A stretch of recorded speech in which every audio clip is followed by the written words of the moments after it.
Madam Clerk, can you call the roll? Councilmember Baines, Brandau, Here. Bredefeld, Here. Caprielio, Here. Chavez, Here. Soria, and Olivia. Here. Thank you. At this time, we'll begin with an invocation by Jasmine Romero, senior at Roosevelt High School, followed by the Pledge of Allegiance to the flag.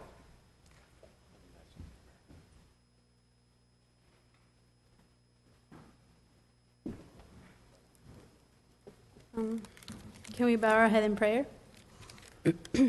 Dear Heavenly Father, I thank you for bringing everyone here safely to be able to make community change in your glory.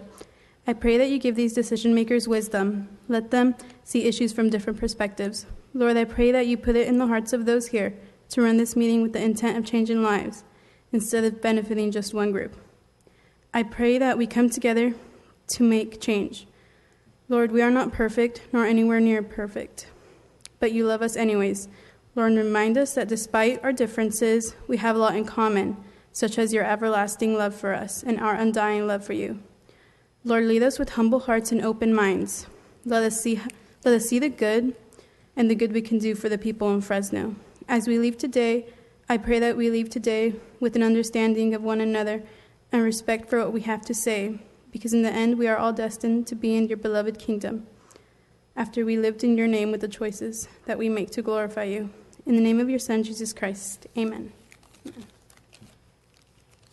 pledge allegiance to the flag of the United States of America, and to the republic for which it stands, one nation, under God, indivisible, with liberty and justice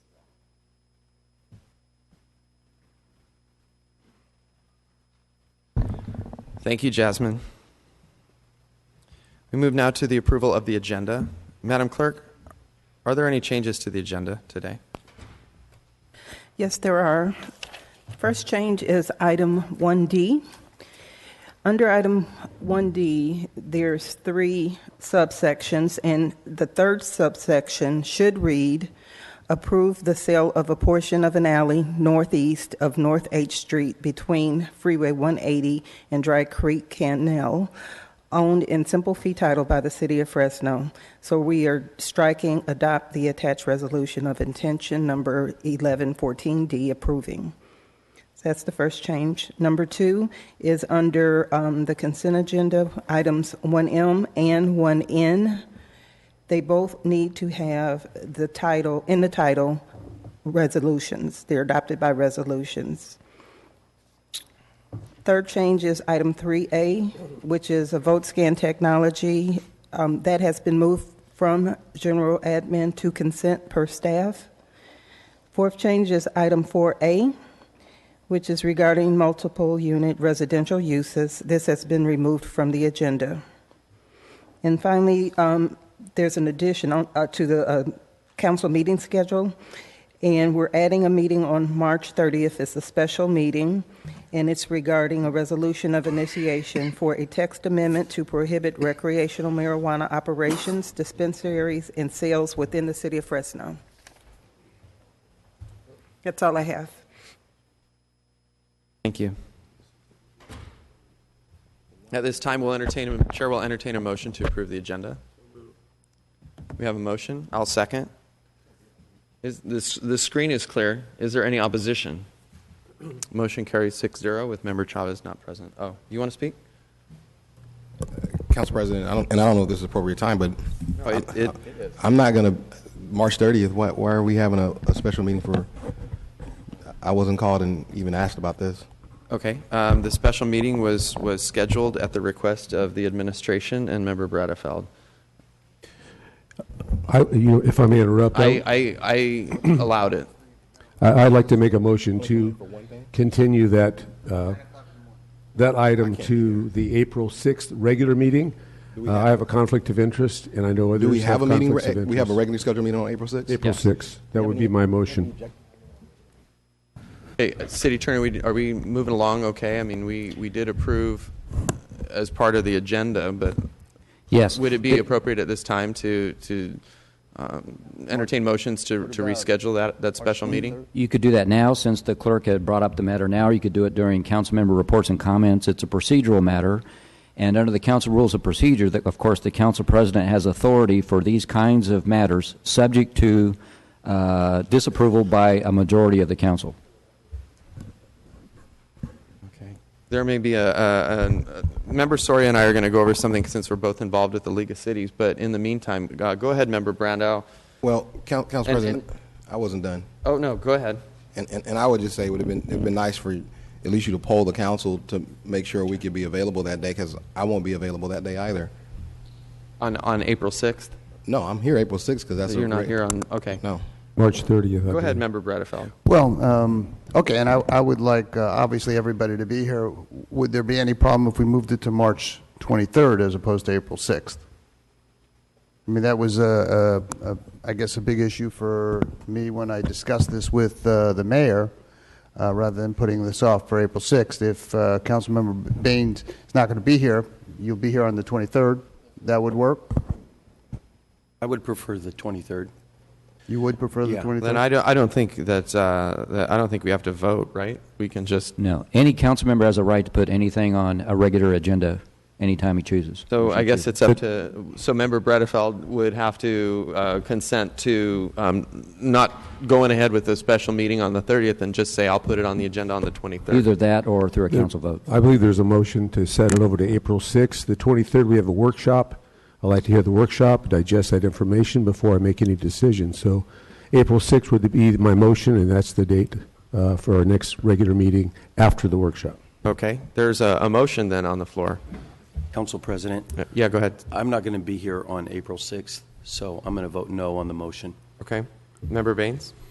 Well, I don't mind. If Caballero has a motion, So you're not going to be here? No. Okay.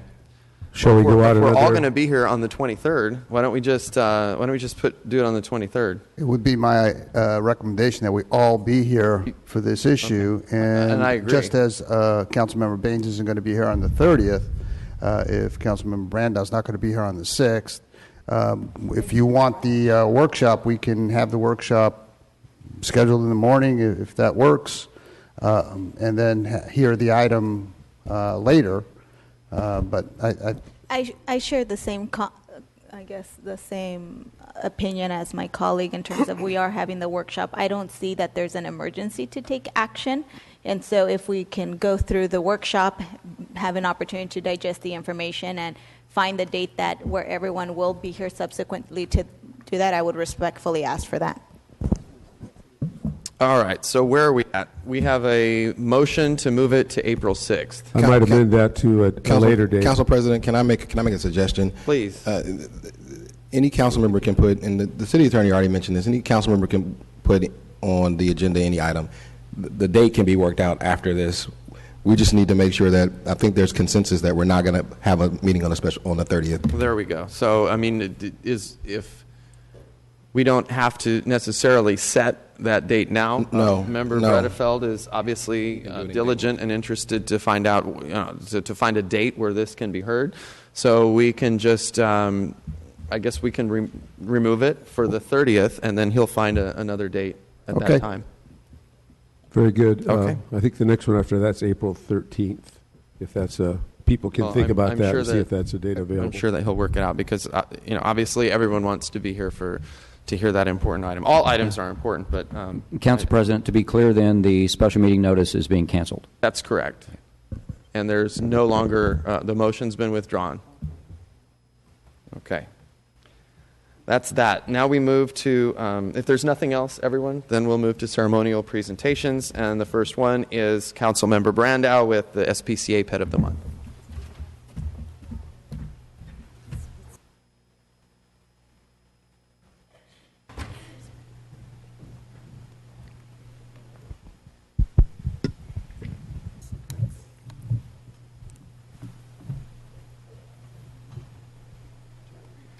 Good morning. I'm fighting a little head cold, so I really don't want to give these two kittens a cold. They don't need one. This one is, they can't catch my cold. Thank you. This one is Ash. Look at Ash. What a cute little kitten, huh? Kind of matches my suit. And this is Misty, right? Mm-hmm. All right. Let's see Misty for a second. Aren't they cute little kitties? And we just really appreciate what SPCA does, working with the city of Fresno, finding homes, matching up people with little kittens and little puppies. And you guys got all kinds of stuff over there. Rabbits, horses. You have rabbits, horses. Lizards? Do you have any lizards? Occasionally. Yeah, all right. But you have a lot of little kitties and a lot of little doggies that need homes, right? That's right. And so people can come out to your facility and pick and choose and have little discussions with the kittens and the dogs and see which one they want to take, right? That's right. Good deal. And would you like to introduce yourself and tell us a little bit more? Sure. My name is Caitlin Lyon, and I'm with the CCSPCA. With me today, like Councilmember said, I have Misty and Ash. They're about 4 to 5 weeks old. They're domestic short-haired kittens. And because they're so young, they're still seeking foster care. We have a thriving foster program for puppies and kittens that are too young to be fixed and adopted, or animals that are too sick to be adopted. So if anyone's ever interested in fostering an animal, they can come to the shelter, fill out an application, and you're able to take them home, take care of them until they are big enough or well enough to be adopted. And under everybody's seat, we put, underneath a couple seats, we put a little sticker. And if you have the sticker underneath your seat, you get to take home both kittens today. So you can check. I'm just kidding about that one. But let's tell everybody that the SPCA has a couple great kittens that need homes.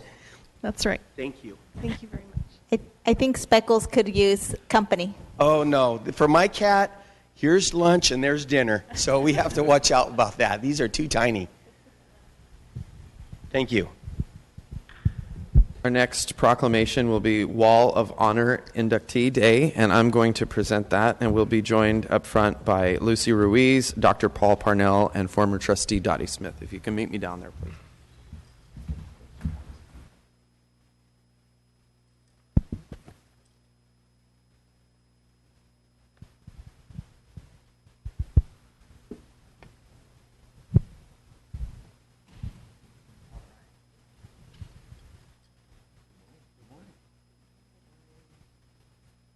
All right. This is a very special honor to present a proclamation honoring the Wall of Honor. The city of Fresno actually has a jewel, and it's a very robust museum.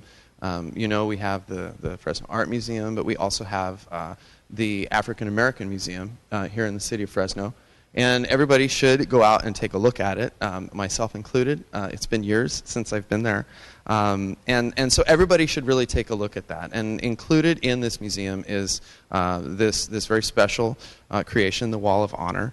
And it honors, now does it honor African Americans who have contributed to the fabric of the community, or is it just people who, and this year we have inductees that are African Americans who have especially gone out of the way to honor our community college system. And so for that, I want to, for more information on this, for folks not just who are here but are viewing at home, I'd like to turn the mic over to whoever wants to be the spokesperson and talk a little bit about the Wall of Honor, and then we'll present the proclamation.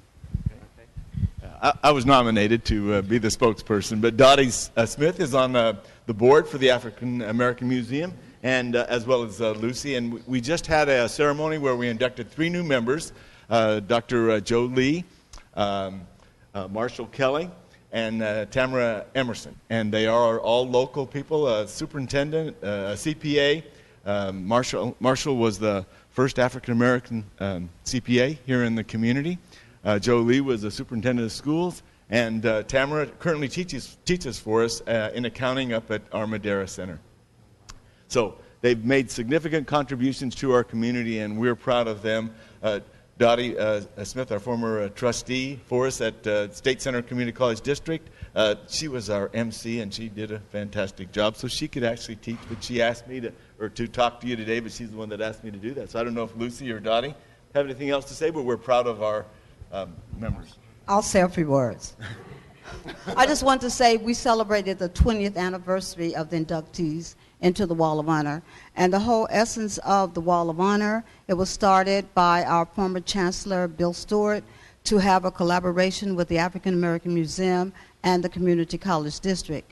And what the purpose is to honor those folks who are not only connected to our district by attending one of our institutions, working in our institutions, but it's not just that you have a connection to the community, to the college. You also have to be doing something above and beyond, having been a student or working in the community, because it's not just about being connected to the community college district, it's about being connected to your community, doing what you need to do above and beyond, being connected to the community college. Thank you very much for that. So it's really a pleasure to present this. Madam Clerk, can you please read the proclamation? Whereas the Wall of Honor was established at the African American Historical and Cultural Museum in 1996, and whereas the Wall of Honor inductions occur annually and are continually sponsored by the State Center Community College District, and whereas the Wall of Honor inductees are members of the African American community that have attended and or served the State Center Community College District, and whereas the State Center Community College District includes Fresno City College, Clovis Community College, Reedley College, Oakhurst Community College Center, and the Madera Community College Center. And now, therefore, be it resolved that we, Mayor Lee Brand, and the Fresno City Council do hereby proclaim the 24th day of February to be the Wall of Honor Inductee Day. All right, let's give him a round of applause.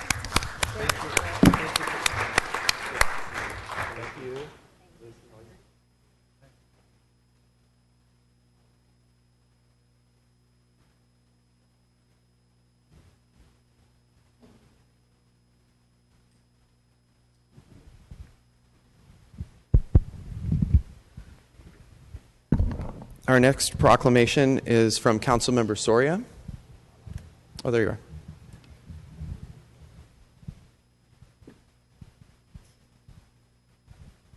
Good morning, everyone. I am excited to be giving a proclamation to a great individual from our district that teaches at Central Unified, Ms. Donna Schieffer. Thank you for being here this morning. We're very proud to have you serve our kids in the district.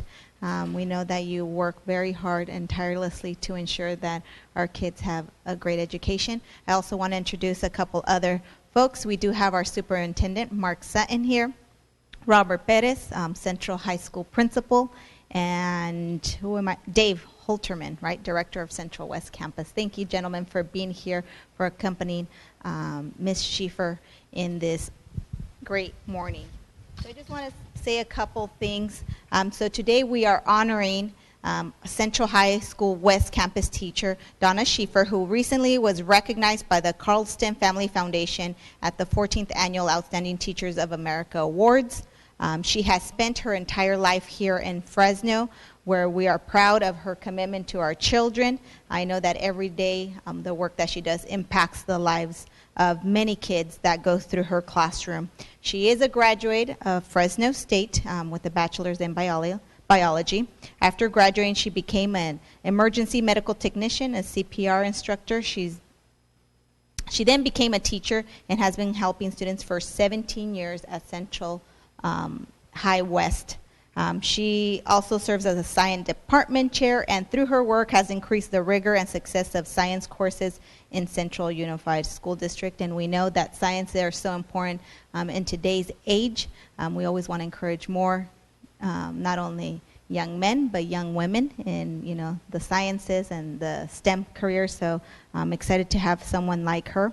She is also a public servant through her work as an advisor of the Interact Club, in which students distribute over 30,000 pounds of food each month to the needy and homeless. So we want to thank her again for the tremendous amount of work and for this accomplishment. It is a tremendous accomplishment. I think that it's important that we recognize the great teachers that exist. I know that it was because of great teachers that I had, teachers like yourself, that I have been able to achieve where I'm at today. So I want to thank you for everything that you do, for the kids at Central Unified. I do want to give the opportunity for you guys to share a few words, and then we'll let Ms. Schieffer say a few words as well. Thank you very much. On behalf of Central Unified, we are very proud of Mrs. Schieffer and her accomplishments.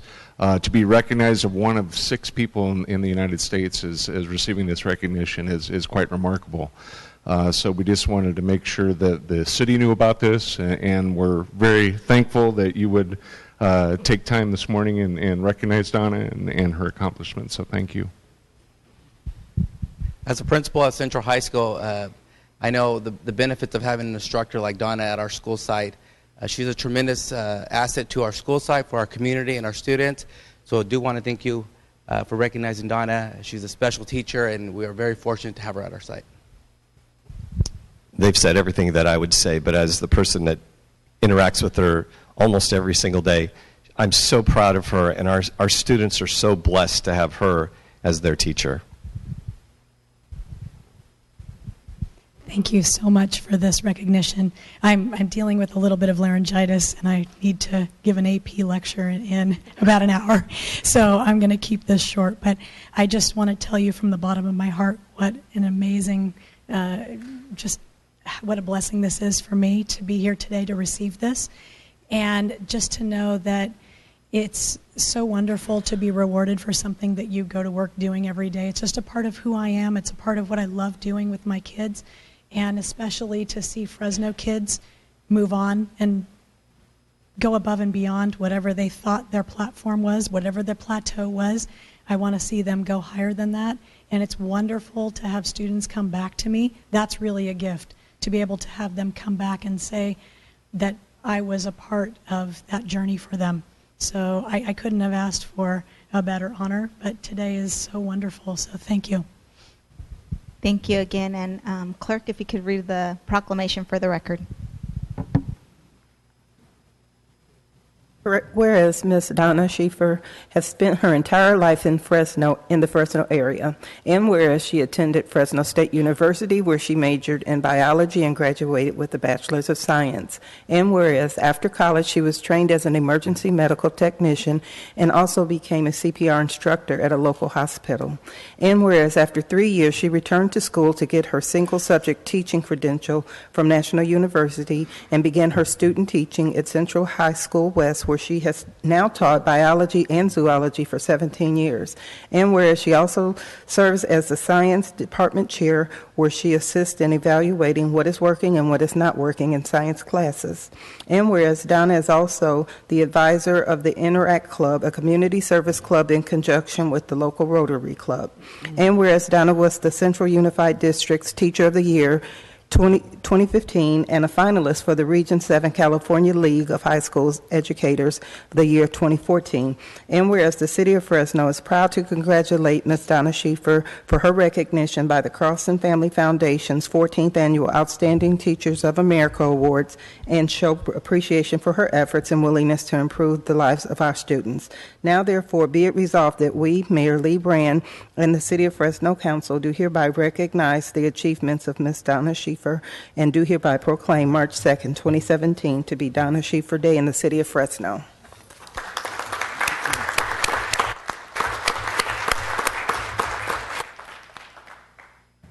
Congratulations. And thank you very much, Councilmember Soria. We'll now move on to the approval of the minutes from the February 16th meeting. Does anyone have any changes to the minutes? Okay, the screen is clear. The chair will entertain a motion to approve the minutes. So move. We have a motion and a second. Member Caprioli? Okay. Okay, the screen is clear. Is there any opposition to approval of the minutes? Motion carries 7-0. We move now to the consent calendar. Are there any members of the City Council who wish to remove anything from the consent calendar? Yeah, push the right one. Far right. Okay. No, I don't want to talk. We have to do council member reports and comments. Are you punched up for that or the consent calendar? Consent. Okay, but Member Baines? You don't have anything for reports and comments? All right, well then I'll say something. Okay, I would like to thank Therese Edwards and her team, and also Scott Mosier from Public Works for working to fix the traffic signals on Saginaw near is it Deborah Elementary School? No. I'm looking at my notes. I don't even know my own writing. Anyway, they worked with the principal to solve this issue to keep our students and our residents safe. So just wanted to thank you for that work. It's so important. Thanks again.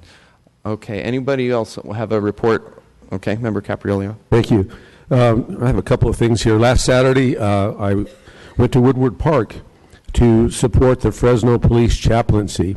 It was our second annual run walk to show community support for Blue. And that shows the men and women of law enforcement how much we support them and encourage them, and can't do it without them in our community. And so the first year, last year, there was around 350, maybe 400 people. This year we had nearly 2,000 people. And next year we're hoping to reach 4,000 people.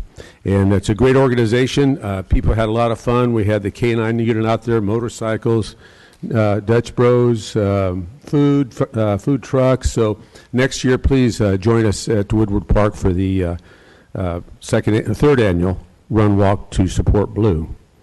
Listen, folks, we have some really, really great news. It was in the newspaper yesterday, I believe. Play ball revived. Granite Park is ready for action.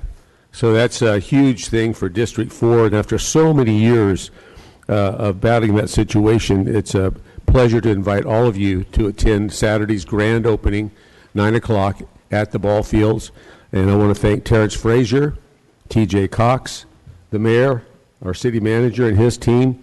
They worked very hard to get this situation resolved, and we're on the way. We're going to have, $3 million eventually invested in that location. So it's going to be first class. It's going to serve the citizens and the children of Fresno. So I'm really, really pleased with that, and I hope I see you all out there on Saturday morning. And then I want to invite everyone to participate in Kids Day. That's next Tuesday. The Celebrity Corner was Blackstone and Shaw. Hope to see everyone out there. What can you say? Valley Children's Hospital is the greatest thing going in our community. But it needs support, and it needs our support and your support. So please come out and buy that newspaper. Every dollar counts. And I want to thank the Fresno Bee and Channel 30 and many other sponsors for putting that together for us. Two more things. The Collegian at Fresno State, they will be this weekend accepting 17 awards at the annual California College Media Association Excellence in Student Media Banquet at the Hyatt in San Francisco. 17 awards. Our local kids at the university with their skill set. And we'll honor them another day, but I want to put that on the record. It's fantastic, 17 awards. So I think they're pretty much going to sweep it, maybe like La La Land or one of those Academy Award shows. And last but not least, I want to remind my colleagues, March 23rd, we're going to celebrate Woman of the Year for each of your districts. So please get the information to Laura Rios, my Chief of Staff. We're putting that program together. We expect another fantastic event. So please get that information to us. And we want to do a photo opportunity at the break, so all of us can get together and that'll be part of the program. So thank you for allowing me those comments. And who's next? Thank you, Council President. And I will remind everyone that March is Women's History Month, and so I am proud that this council will be celebrating women again for its second annual year later this month. My office also started a tradition early on our first year where we recognize women that have a connection to District 1 and are doing fabulous work. So we have another celebration in our district happening later this month. Just a couple other announcements.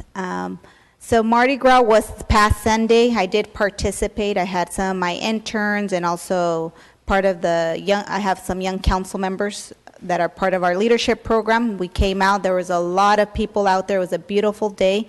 I want to thank our Fresno firefighter, James Scroggins, for participating and driving the Fresno Antique Fire Truck.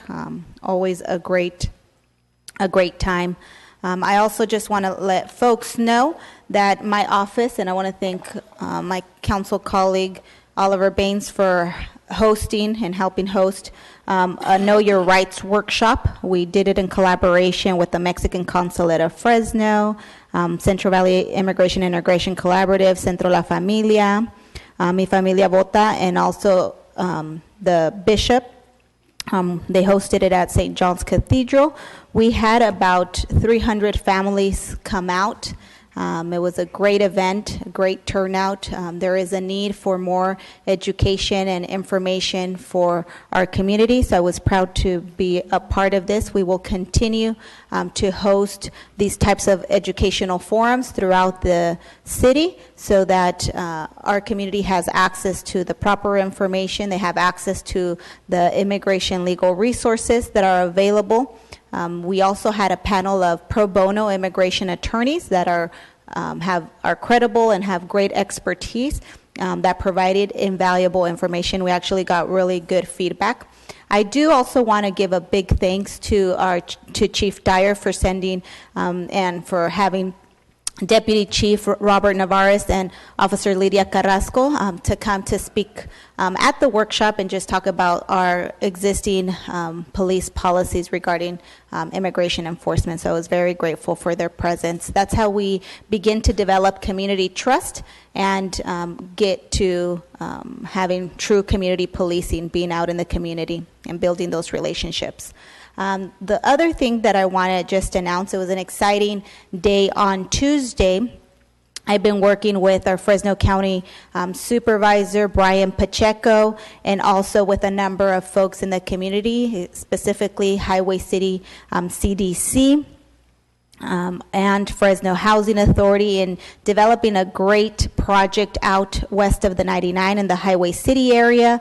And on Tuesday, the Board of Supervisors approved an investment to begin the Highway City library development project. The first phase will include 500 square feet space in a community center to bring the first to some degree, first service library. Right now, we do have some library services at Teague Elementary, but they're very limited. So we're excited about this. This is a long-term project. So we're hoping that within the next 5 to 6 years, we will see a build-out of a 5,000 square feet library west of the 99 and north of the 180. We don't have anything like that there in that side of town, and so we're excited for the 40,000+ residents that will be able to have access to library resources. And so we're very grateful for our supervisors. It was a unanimous support, and for our supervisor Pacheco for taking the lead and working with the community. It is a true public-private partnership. We also have actually Granville who is supporting part of the project, so we are grateful for everyone's collaboration. Thank you. Oh, lastly, I wanted to thank the city manager. He did meet with me earlier this week, and we've resolved he's answered some of the questions related to tiny houses and some proposed commercial use on Shaw Avenue. So we're excited in our office to be able to move forward with some of those things happening in the city of Fresno. Thank you. Are there any other council members who wish to make a report or have a comment? Yeah, Council President. You said you weren't going to speak. I changed my mind. I'd like to adjourn today's meeting in memory of Shirley Joe Kelly. Okay. Thank you, Member Baines. Anyone else? Member Bredefeld. Yeah, City Manager, I wanted to just commend one of your staff, Jerry Schuber, in Public Utilities, who helped one of my constituents, went above and beyond, did a tremendous job, didn't have to help him, and it's really, he personifies really the city worker who really helps and is responsive to constituents and did it in such a fantastic, quick fashion. And I'm grateful, the constituent was grateful, and I just want to recognize how great a job he's doing. Okay, thanks. Yeah, screen is clear. We'll move now to the consent calendar, and I think people are punched up for this. If there are any council members who wish to remove any items from the consent calendar, we'll start with Member Bredefeld. Yeah, item 1I, please.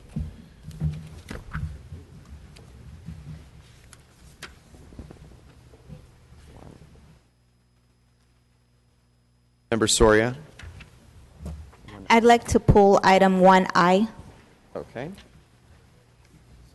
Yeah. Member Capriolio.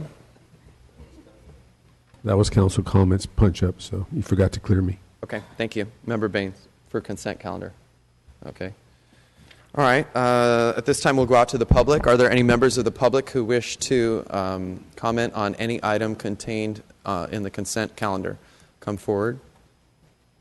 Okay, seeing none, we'll return it to the dais. And Move the to chair will approve. entertain a motion to approve. So Member moved. Capriolio, we have a second by Member Baines, and the screen is clear. Is there any opposition? Seeing none, motion carries 7-0. Okay, we move now to contested consent calendar. Item 1I, approve a 10-year agreement with Bullard Cal Ripken, and this is Parks.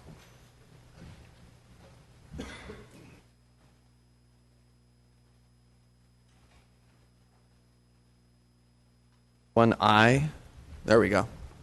Morning, President, Council President, members of the Council.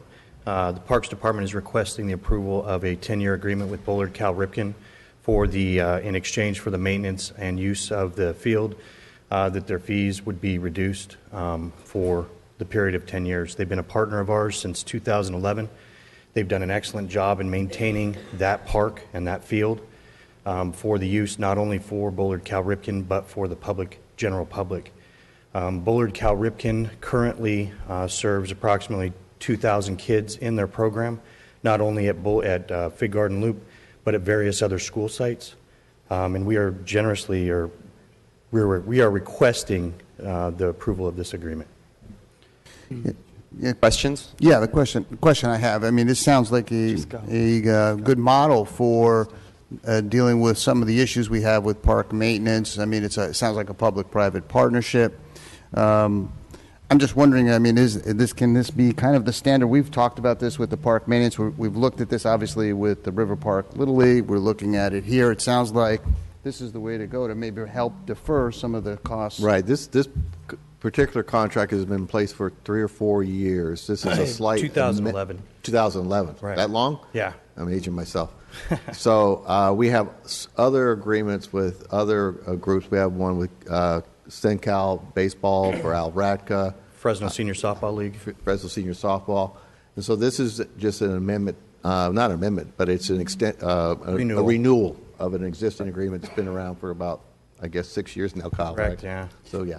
Doing this kind of thing, isn't this the wave of the future this for us? is kind of how we've been doing things. When we can find a group who's willing to take on the ownership of a particular facility or field in exchange for priority booking and waiving maybe even reservation fees, that's what we've been doing to try to get kind of a partnership with the community. And then what about also this adopt a park like adopt a highway? I mean, if we could get people to adopt parks and get the buy-in to maintain those parks, I mean, that's a way that obviously... Yeah, we have a list. We can provide you a list of those adoptions that we have right now. But the challenge with this, as well as anything else, is maintaining the momentum. Because these groups are willing to do it for a while, but after a while, you need to find someone else to kind of take the baton and carry that forward. Okay, thank you. I have a couple questions. So I know that you just mentioned that we've had this partnership since 2011, so about 6 years, 5 years, maybe Correct. 6. Just, I guess, wanting to understand, and while I think it's great that we have a public-private partnership, wanting to understand why there's a 10-year agreement. I know that Alraca and Granite Park, I think Granite Park has a longer agreement. I don't know how long the lease is, but they've made significant capital improvement investments. And so I get that. So if community groups, organizations are putting significant amount, I know Granite Park, millions of dollars. I don't know, Alraca, I think there was some investment, capital improvement investments from what I remember, but the term is shorter. Just wondering why a 10-year term? Can we have a shorter term? Can we come back and make sure that it's working? This is coming back to us for a 10-year, but with a caveat that actually the team is going to do just the maintenance of the ball field, because I think as I read in the report, you mentioned that it has become not very feasible for them to do the entire area.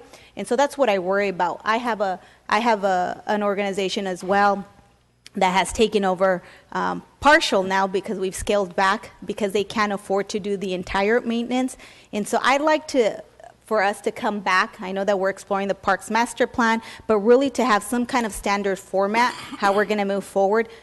This is not an adopt a park situation. This is a little bit different. I think that there should be some clear guidelines if we're going to have adopt a park or what we're calling these types of agreements, so that we know what we're offering to the community and that we're being fair and offering this across the board for other groups. I get that they've been involved for a number of years, but I just want to make sure that's happening. So I guess if you could just let me know, is there a reason why it's a 10-year agreement? And are they making any capital investment improvements as some of the other agreements that we've previously supported? They have made some capital improvements out at the facility. I think the bigger picture is that they've been investing about $40,000 to $50,000 a year of their own money to maintain that park. This contract would agree to that their contribution would still be $27,000-ish annually that they would be contributing to the maintenance of that ball field and any upgrades or maintenance that is required for the ongoing quality of that field. So as far as the 10-year agreement, if you look at the investment from our standpoint, if somebody was to rent that field, the most that we would gain is about $3,000 a year with the youth field fees. So we, as a department, feel that this is a good benefit for the city, showing that not only are they paying $27,000 to maintain the field, but they're also going to pay $2,000 for rental of the field, which will go back into ongoing capital improvements for Big Garden Loop Park. Okay. And I noticed that it seems like their season goes from May to October. Are they still maintaining and responsible for the field in the downtime? Yes. And we're making sure that that's the case, that they're upkeeping? Yes, they've been a good partner and they have not let us down yet. Okay. I'm just wondering, and maybe we can have some kind of workshop on this, because I know that we have different types of agreements. So we have like this agreement and then adopt a park. I think for purposes of the public knowing what we're doing with our parks, I think it would be valuable to have a better understanding. And also so that other nonprofits that are out there that may want to have an opportunity, they understand what we have, because I don't think there's really much information on our website as to what opportunities are available if this is the route that we want to go. And I only bring up, some of the comments because there was comments made in the staff report that it's challenging to maintain the entire park, which is a challenge that I've had in my district with Inspiration Park. So I just want to make sure that when we're entering into these agreements that we are full aware that we're not just going to give our parks away, that we still have some set of responsibility, and that we're not putting we're not expecting, these community groups to really do the entire work.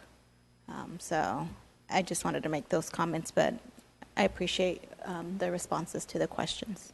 Thank you, Council President. I just wanted to support what you've said and give a testimonial. My son played for Bullard Cal Ripken for several years, and they were the 16 and under Central California State champions. And we've played at that field, practiced at that field.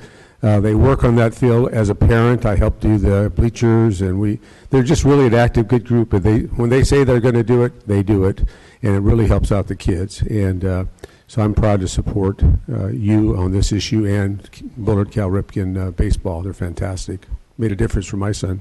Great. Thank you.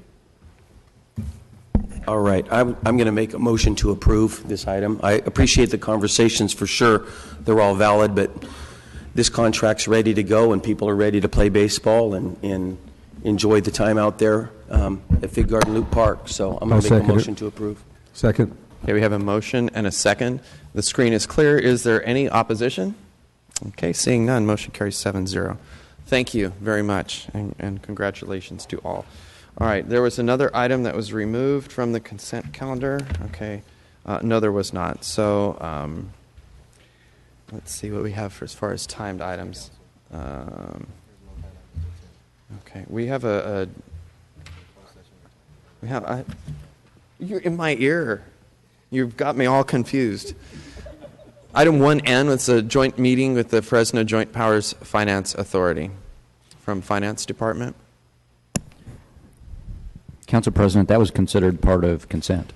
Oh, that one was moved to consent. I thought the radios one was moved to consent. It was already on consent. Oh, okay, I understand. I see that. You know what I'd like to do is Mr. Starry here. Okay. If you could come forward, please. But this time we'll do unscheduled communication.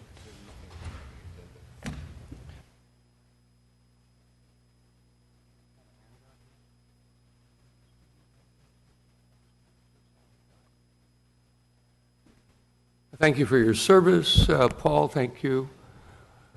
Right about 3:42, May 2nd, 1983, I was sitting at the Reader's Advisor's desk near the back door of the Central Library, and the whole building started to shake.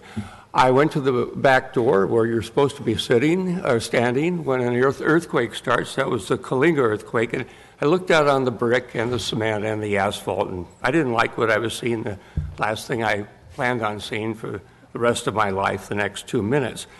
About 10 years earlier, I arrived for my master's degree at the University of Washington in Seattle. In about 3 weeks, saw about 3 or 4 parks and wondered why I'd grown up in Fresno. I'm here today to express opposition to the construction of basketball courts at Eaton Plaza. I oppose the construction of basketball courts at this location for the following reasons. The courts may be in violation of Eaton Plaza Master Plan, adopted by the City Council August 31st, 2004. There's very little green space downtown. Basketball courts can be erected in a different location. We don't need any more asphalt. We need green space, and I'm sorry that there aren't more trees on Eaton Plaza. The City Council has not voted to change the Eaton Master Plan, and I would like to pursue this line of thinking with: when did the council approve construction of basketball courts at Eaton Plaza, thereby violating the Eaton Plaza Master Plan? If the council did not approve this construction, where do we get money for this, taxpayer money, and why is the city manager pursuing this? At February 16th council meeting, the city manager spoke of 1 or 2 basketball courts. What are the dimensions and costs of those courts? How is it appropriate to create a vast expanse of more asphalt in that location in the midst of a governmental and cultural center for the city and council? I urge the council members to stop the violation of the Eaton Plaza Master Plan by opposing the construction of basketball courts on that site and do not allocate funds for that purpose. That's about it. We need more green, not asphalt. You still have the chime meant you have a minute remaining. I'm sorry? You still have 1 minute remaining to speak. That's about it, except for the handout, the bottom of page 1 and the top of page 2, repeated scientific proof that parks have influences on improving personal health, social health, reducing crime. All you have to do is look at those particular citations that I have provided for you, and you'll find out that the green space is really important. They've even measured individuals walking down an urban street with buildings versus walking through a park. Their health is improved immediately. Thank you for your service. Thank you for your time. Thank you for your comments. Is there anyone else who wishes to address the council on any item not contained? Council President, I'd like to respond if I can. Please, Member Baines. So thank you, Mr. Bates. I'm Councilmember Baines, and I represent the 3rd District, which is the downtown area. And I certainly appreciate you coming here to chat with us today.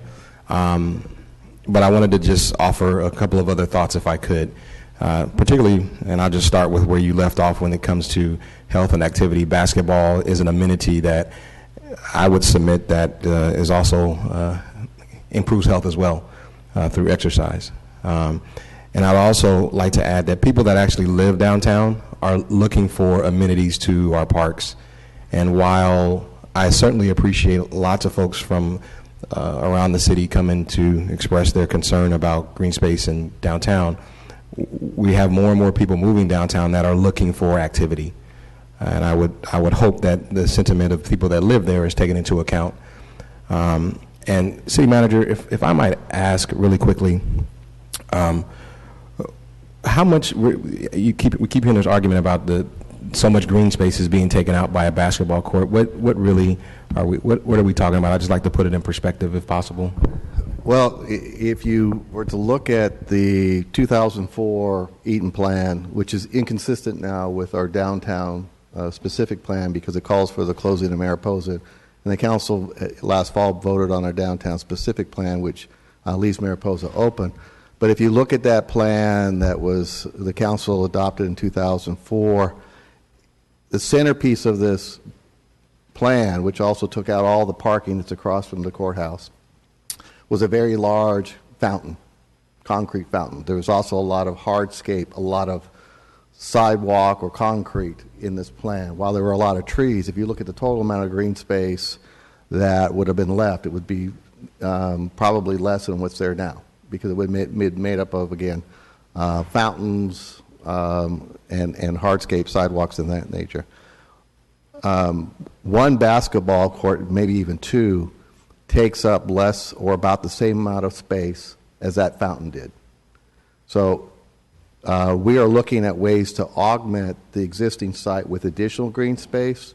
There is a driveway approach and a line of parking stalls that are on the far eastern edge of the park that we would like to also remove that asphalt and add turf, and then line the parking lot or the property line between the parking lot and the park with trees to create a green separation. But again, this was a project that the council funded as part of this year's budget.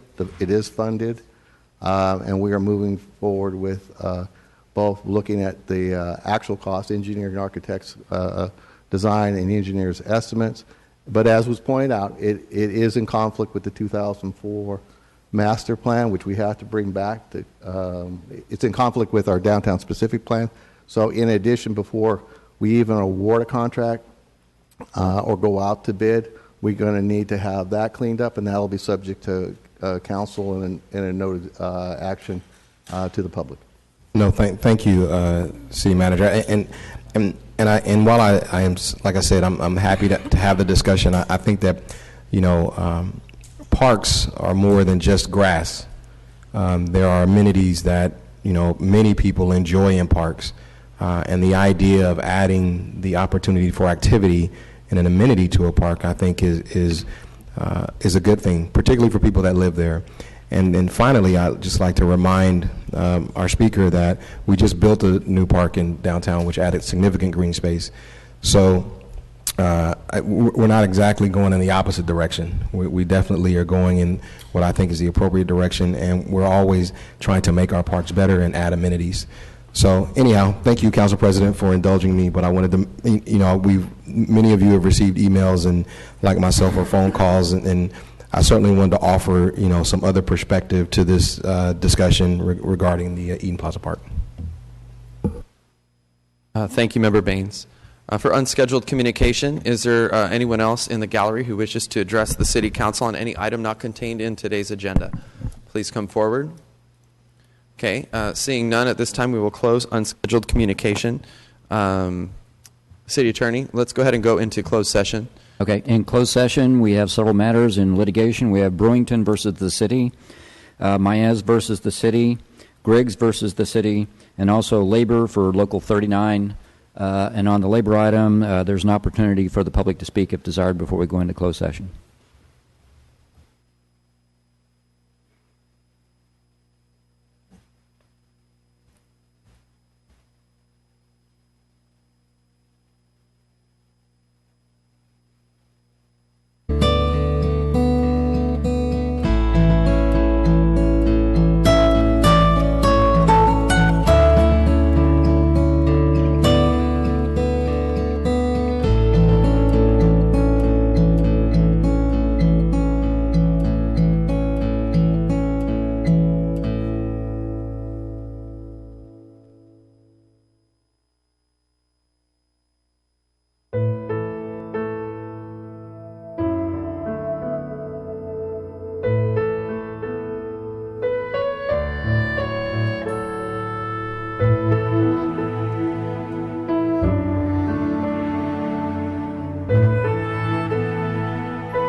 Council, you have 3 minutes. If you give your name and address for the record, please.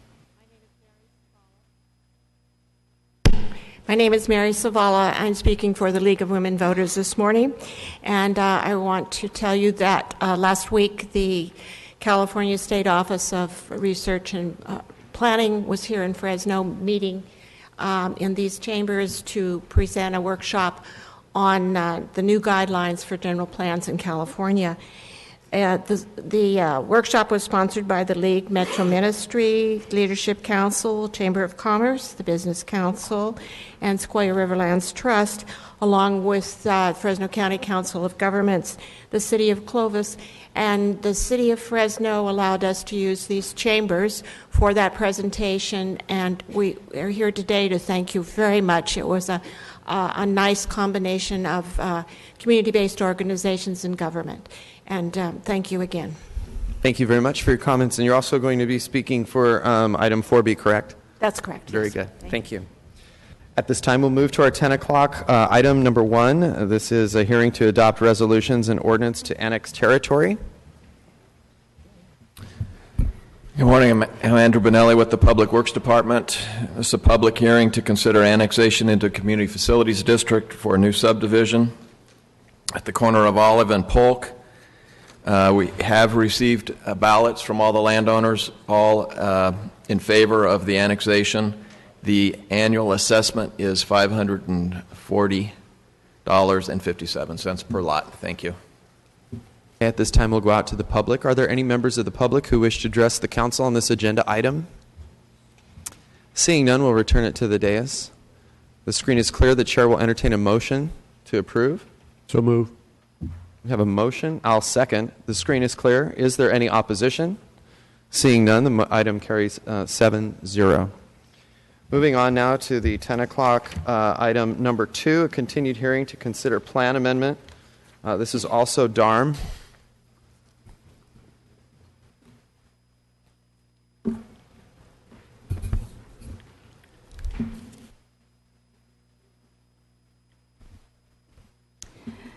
Good morning, Council President Olivier, Council members. My name is Jill Gormley. I am the Traffic Engineering Manager here with Public Works at the City of Fresno. And I have with me our city staff project team. Not here with us today is our Fair and Peers consultant team. But we've been working for the past year along with members of the community and our stakeholder advisory committee to prepare the active transportation plan, which we are here to present to you today.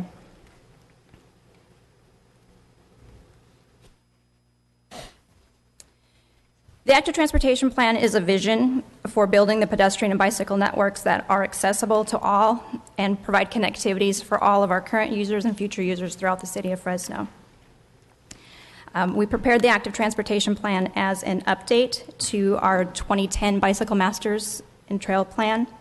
One of the things that the ATP does that the Bicycle Master Plan did not do is it prioritizes the bike and ped networks.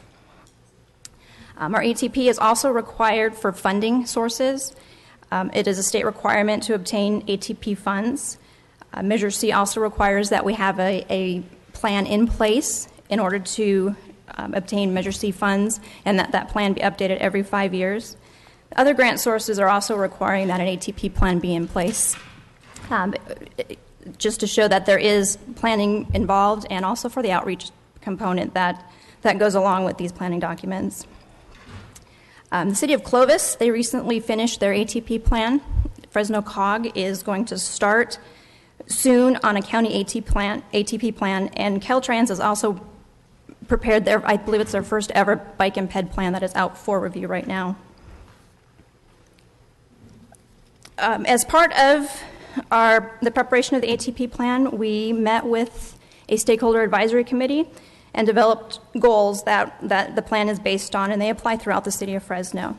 There's 4 basic goals: to equitably improve safety and the perceived safety of walking and biking, increase walking and biking trips by creating user-friendly facilities, to improve the geographic equity of access to walking and bicycling facilities, and to fill key gaps in the biking and walking networks.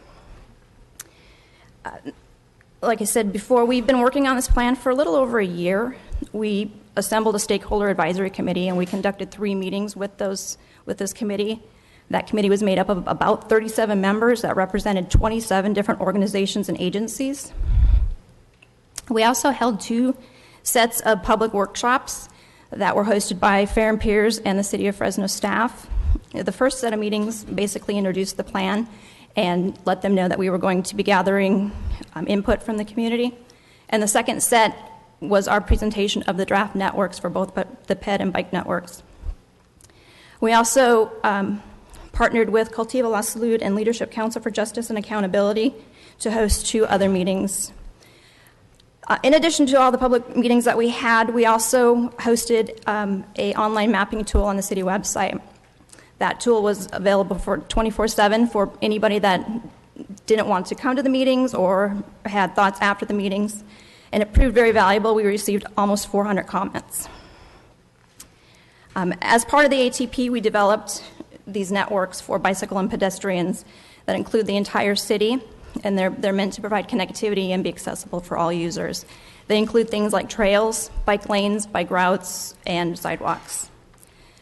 We developed 2 different types of networks. We have a near-term network, which is a smaller network meant to be constructed over maybe a 5 to 10 year time frame, and the cost to build that near-term priority network is about $125 million. The second network that we built were the build-out network, and that's a more longer-term vision, maybe 30, 40 years to build that out, and that's about $1.4 billion to construct that. Both these networks included bicycle facilities and pedestrian facilities. So now that we have our ATP, what do we do with it? We need to start implementing the plan, and our focus, the near-term focus, is going to be on our priority networks. In addition to the ATP plan, I guess I'm behind here, we developed a prioritization tool. We were approached by members of the community to create that tool, and as a start, we were given the Rancho Cucamonga priority tool. We used that as a base and made modifications based on different funding source criterias and also the criteria that was identified in the ATP. We sent our first draft of that to our stakeholder advisory committee, made changes based on some of the comments that we received, and developed what you have in front of you today. Since we developed the tool, we received some additional comments and requests for changes to the priority tool, so we thought that we would highlight some of those changes. On this slide, the original ranking refers to what you have in front of you today, and the alternative ranking is the ranking with the comments that we had been requested to make. And basically, the comparison showed that between the 2 different criteria components, there was not really a significant impact on the scores and the rankings. But one thing to point out is that the alternative ranking, or the ranking that was developed based on the comments that we received, may not align with the criteria that a lot of these grant funding sources are requiring. The next step in implementing the ATP is that we need to make the ATP and the general plan consistent.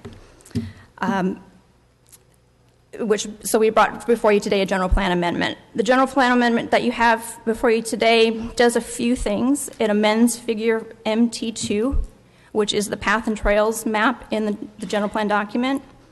And there are also a few minor text changes consisting of updating the different types of bicycle facilities to include a class 4 separated bike facilities, change the references to the BMP to ATP, and update the lineal miles of the different facilities.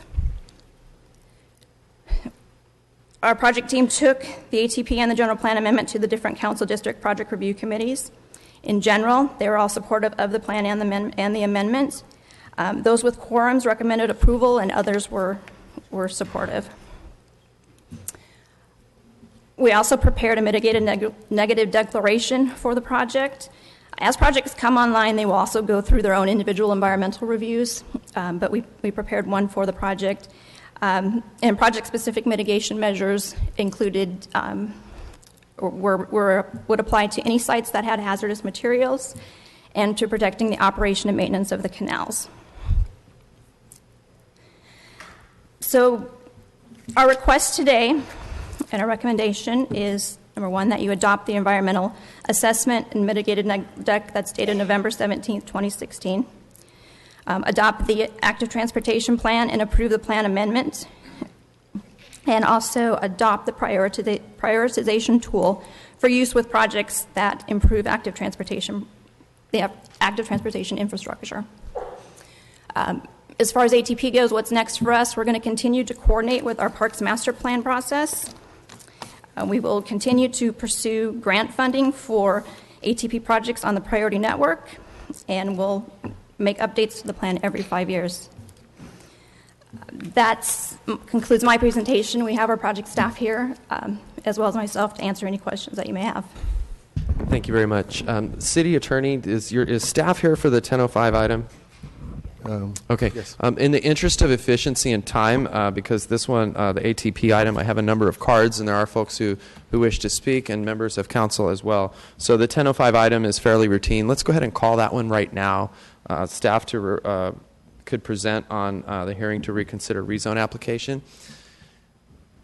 And then we can get you folks on with your day, and then we can continue with our ATP. Yep. Thank you. Good morning, Council President, Council members. I'm Israel Trejo with the Development Resource Management Department.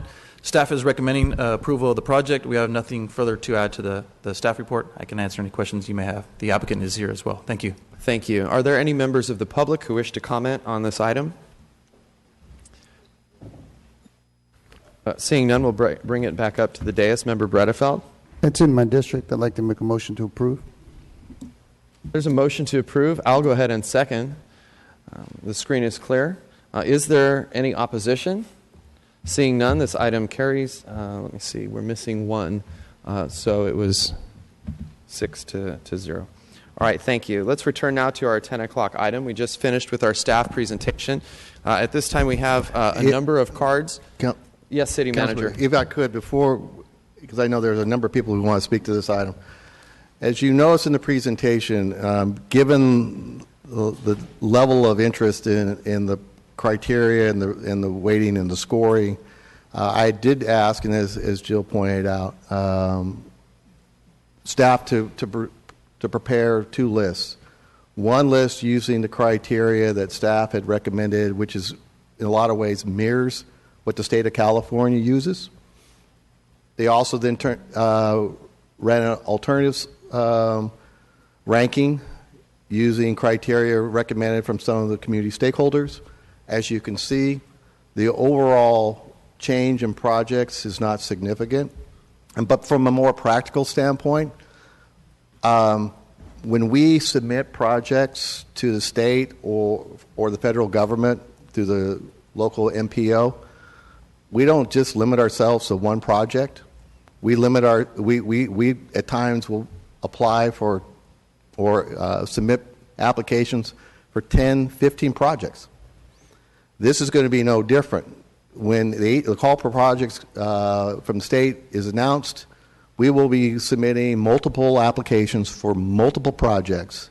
And at the end of the day, the council can adopt any criteria it wants to adopt. The reality is it's not going to make any difference because it's the state of California who's going to determine what they're going to fund using whatever criteria they want to use at the time that they start ranking projects.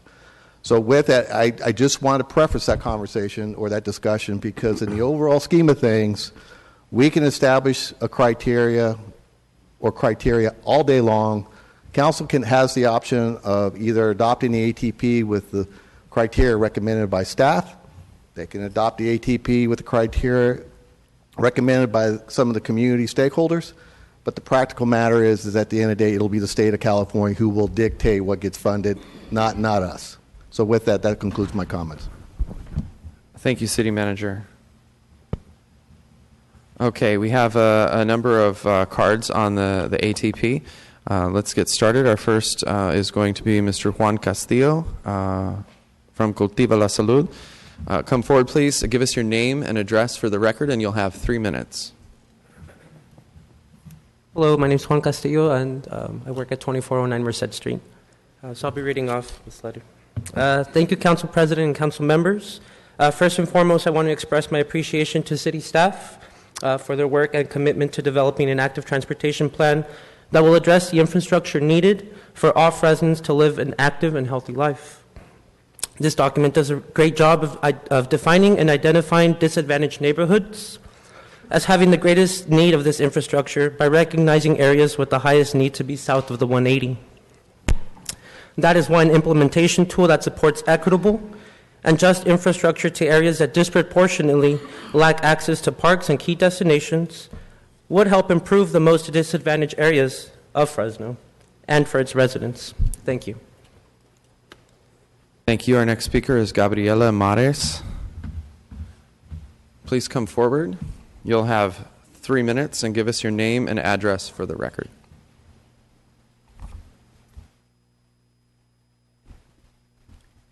Good morning, Council President and City Council members. Gabriela Mares, 2111 South Maple, California 93725 with Cultiva la Salud. Born and raised in Southeast Fresno, Ainsworth Elementary, Trilones Middle School, and Sunnyside High. As time has passed, my neighborhood continues to deteriorate, specifically around biking and walking infrastructure. Streets like Cedar, Kings Canyon, Tulare Avenue, Chestnut, Maple tell a story. Excuse me. The story of residents, my family, and neighbors, communities who live in streets with potholes, non-existing bike lanes, incomplete bike lanes, lack of sidewalks, inadequate lighting, to mention a few. And this great tool would be a great way to make sure that we continue to help all constituents of here in Fresno and address these, or assist these communities and disadvantaged communities. We ask that it is imperative that we prioritize this rubric and ensure that all disadvantaged neighborhoods in South Fresno do not continue being marginalized. Thank you for all your time and effort in working with organizations and community residents to truly help all constituents in Southeast Fresno and South Fresno. Thank you. Thank you. Our next speaker is it Austin Hall? Austin, come forward, please. Give us your name and address for the record, and then you will have 3 minutes. Thank you, Council President. Good morning, everybody. My name is Austin Hall. Address is 850 East Hedges Avenue. And I am here on behalf of California Walks. I am the Central Valley Policy Manager for that organization. California Walks is a statewide organization dedicated to creating healthy, safe, and walkable communities for people of all ages and abilities. And of course, I'm also a resident of Fresno and was raised here. So I would like to say first that I commend, and our organization commends, staff for their work on the Fresno Active Transportation Plan to date. California Walks has reviewed the ATP plan, and we feel that it represents a strong and proactive step towards transforming Fresno into a more walkable and bikeable community. As most of you know, Fresno is currently an unsafe place for people to walk and ride their bikes. Our city's high injury and fatality rate among those walking and biking has literally put Fresno on the map, and we are listed as one of 46 focus cities across the United States designated by the Federal Highway Administration for this lack of safety for vulnerable users. The provisions in this plan to invest in safe, active transportation infrastructure will go a long way in reversing this distinction. We are very supportive of the emphasis given to equity in this document. Collision heat maps, along with maps indicating bicyclist stress and reliance on active transportation, help to emphasize hot spots both in terms of access and in terms of safety. The proposed scoring rubric will help to ensure that we proactively invest in our neighborhoods and communities with the greatest need when the city begins to prioritize projects for funding and implementation, though adjustments should be made to further promote investment in historically disadvantaged communities that, in spite of their age and the needs of their users, remain disconnected. We thank you for this plan and encourage your support today. We also look forward to working with you on its implementation and to improve the quality of life for everyone in the city of Fresno. Thank you. Thank you. Our next speaker, Genoveva Islas, and then Esther Postiglione. Please come forward, give us your name and address for the record, and then you'll have 3 minutes. Thank you. My name is Genoveva Islas. I live at 2928 East Princeton Avenue in Fresno. And I want to begin by really commending city staff and the consultants who worked on developing this plan. The plan is a really good plan. I think there is not really a shortcoming that I want to present, but only to say this, that the reason for, and I also should disclose that I was part of the stakeholder advisory group on the plan.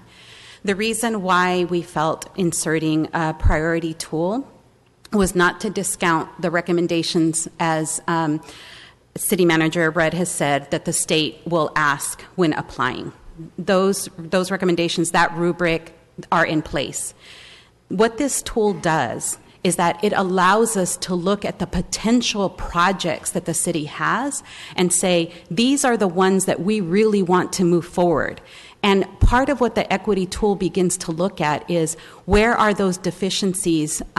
Like, for example, if we have a region that has a neighborhood that has really little park space, right? We don't want to not put forward that because of the limit in park space, right? We want to be able to move forward an area that we know has had little investment and has not had the same opportunities to allow people to walk and bike safely. That's the purpose of the tool. It's to get up front a prioritization of these issues so that then we have the right projects that move forward in terms of seeking funding to fulfill them. So I just wanted to be clear, it does not discount what is available to be funded, and either through the state or through our local dollars. We really just want to ensure that we are creating an equitable and just plan that really looks at those places that have had the least investment over time. Thank you.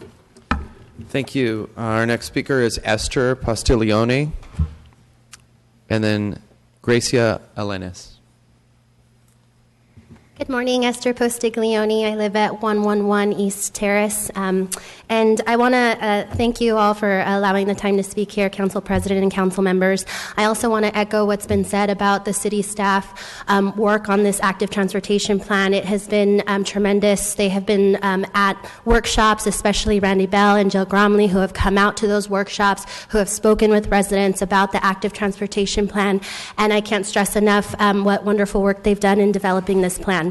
To echo some of what's been said, what we want to talk about here is specifically the prioritization tool. And just like our director, Genoveva Islas, mentioned, is that this prioritization tool is really meant to elevate those projects that meet funding requirements that can be prioritized. Because as you look through the active transportation plan, there are 39 projects that are listed as a priority network. But currently, there's no plan in the active transportation plan for how that would roll out, which is why when funding is available, having a priority tool like the matrix that's proposed that would increase equity and allow this priority network to roll out is so important.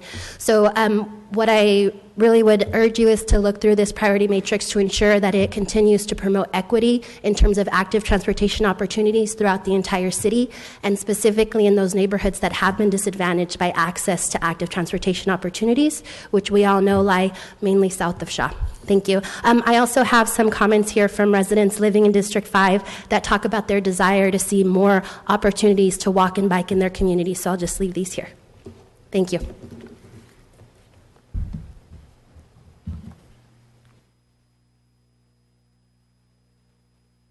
Thank you. Give us your name and address, please, for the record. You'll have 3 minutes. Good evening, Council. My name is Gracia Elenes. I'm with Leadership Council for Justice and Accountability. And first, I want to thank city staff for their openness and willingness to work with us on this plan. We've been working with them, as Esther had mentioned, in co-hosting workshops with residents and ensuring that they're informed and they're present whenever these whenever the communities were identified as priority communities.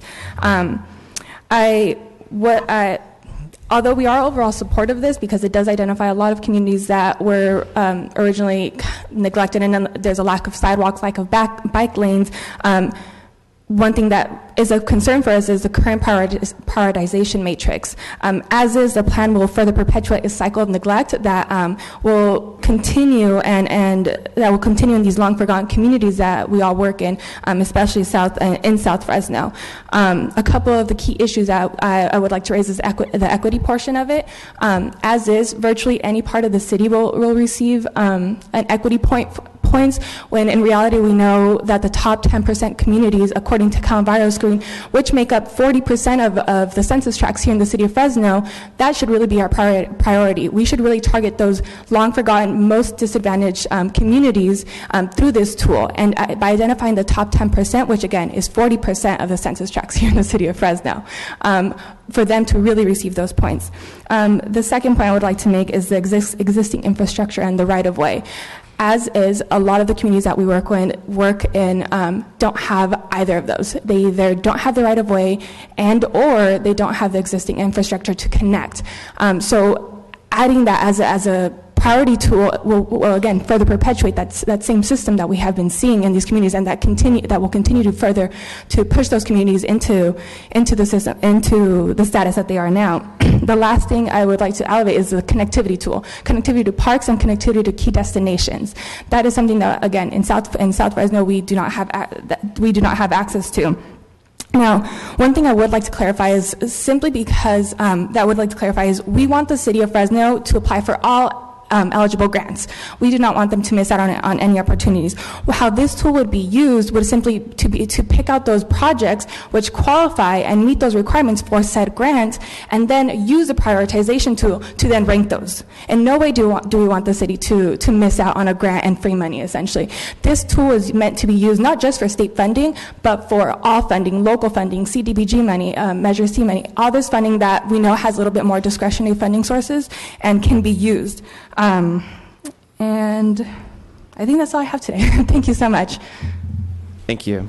Anthony Molina, followed by Jose Leon Barraza, followed by Nicholas Palladino. Good morning, council members, council president. I am Anthony Molina. I am a physician. I'm chair of the Bicycle Pedestrian Advisory Committee for the city of Fresno, and also a board member for the Fresno County Bicycle Coalition. So as a physician, I've experienced professionally and personally the effects of bad air quality and our choices as far as transportation system, which have health impacts on us all and our children. And so I would like to speak in support of the active transportation plan, because I think it really advances a tremendous vision for us as far as our choices for our health and our future. So I would like to also thank city staff, echo the comments for their intense efforts to put this together. They've done a fantastic job. So on behalf of the Bicycle Pedestrian Advisory Committee, I would like to endorse the ATP plan and encourage you to support it as well, and look forward to your support in implementing it as we go forward, and hopefully within the next 5 to 10 years see this low traffic stress priority network implemented, as well as all the pedestrian innovations. From a personal comment on the prioritization tool, I think that's kind of really the major tension this morning, and I really appreciate the staff's willingness to support incorporating a prioritization tool. I really kind of having ridden bikes and walked around in lower income parts of Fresno, and having sat through a lot of meetings in the public sphere, it's always challenging building in these areas. There's just the aging infrastructure. It's just a lot tougher to put in things. So I would urge you to consider that, to try to consider the needs also of a more bicycle-dependent, pedestrian-dependent population that needs these facilities to get to work and to get to school. It would also help to encourage the economic vibrancy of these areas. So anyway, with that, I'll leave you. I want to thank you all for your attention and your support. Thank you. Thank you. Our next speaker is Jose Leon Barraza. Please come forward, give us your name and address for the record, and then you'll have 3 minutes.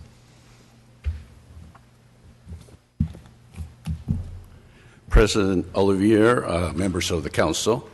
My name is Jose Leon Barraza. I'm the CEO of the Southeast Fresno Regional Parks and Soccer Complex Authority, a joint powers authority that has been working with about 20 organizations in the community to develop a 49-acre site in Southeast Fresno. I'm also chairman of the board of the Southeast Fresno Community Economic Development Association. Thank you for the opportunity to address your council. We believe that this draft master plan in its current form does not address the issue of equity in the availability of higher quality trails for the residents of Southeast and Southwest Fresno. This plan, if approved, would continue the city's pattern of concentrating higher quality trails in North Fresno. And it has been reported by the Fresno Bee that in the last time that we're looking at trails, and that pattern continues because you're not really addressing the inequities of the availability of trails. We urge you to direct staff to include South Fresno as part of a complete network of Class 1 and Class 4 cycle tracks. And this network should include integration with the bus rapid transit along Kings Canyon Road and Blackstone, and a connection to the trails that we are creating in the 49-acre site in Southeast Fresno. I'm kind of concerned that you're making a reference to the Parks Master Plan that will happen later, so the trails are leading what happens to the master plan. That doesn't make sense. They both should be open, and there should be the opportunity to determine how the trails will look in South Fresno depending on what projects are identified, parks projects are identified in South Fresno. We know that funding is important, and in the past your council has approved applications for trails in northern Fresno, and I would happen to disagree with your city manager that points out that it doesn't make a lot of difference what a local jurisdiction identifies as a priority. I respectfully disagree with that. I think state officials take into consideration the input and the participation of local governments. I just hope that you make funding of components in Southeast Fresno also as high of a priority as the projects you have in other parts of our city. All of our residents in our city should be able to enjoy quality of life, a healthy environment, and trails, it's start addressing that. Thank you very much. Thank you for your comments. Our next speaker is Nicholas Palladino. Will be followed by Alec Kimmel, and then Celeste Martinez. Please give us your name and address for the record, then you'll have 3 minutes. Yes, Nicholas D. Palladino, 8735 North Cedar Avenue in Fresno. Council members, thank you very much. Likewise, I was, to the staff and to the consultants, the hard work, I was on the Stakeholder Advisory Committee that helped put this thing together. I'm also a member of the Bicycle Pedestrian Advisory Committee. I've been on the BPAC since it was formed in 2002. Have been doing bicycle advocacy in the city of Fresno for longer than I can remember, 20 years or so. And during that period of time, I have driven all these major streets in the city of Fresno at least 5 times looking for opportunities to put bike lanes in. So I'm glad to see this plan puts forth both a vision for complete bicycle networks throughout the entire city of Fresno, and of course makes pedestrians improvements.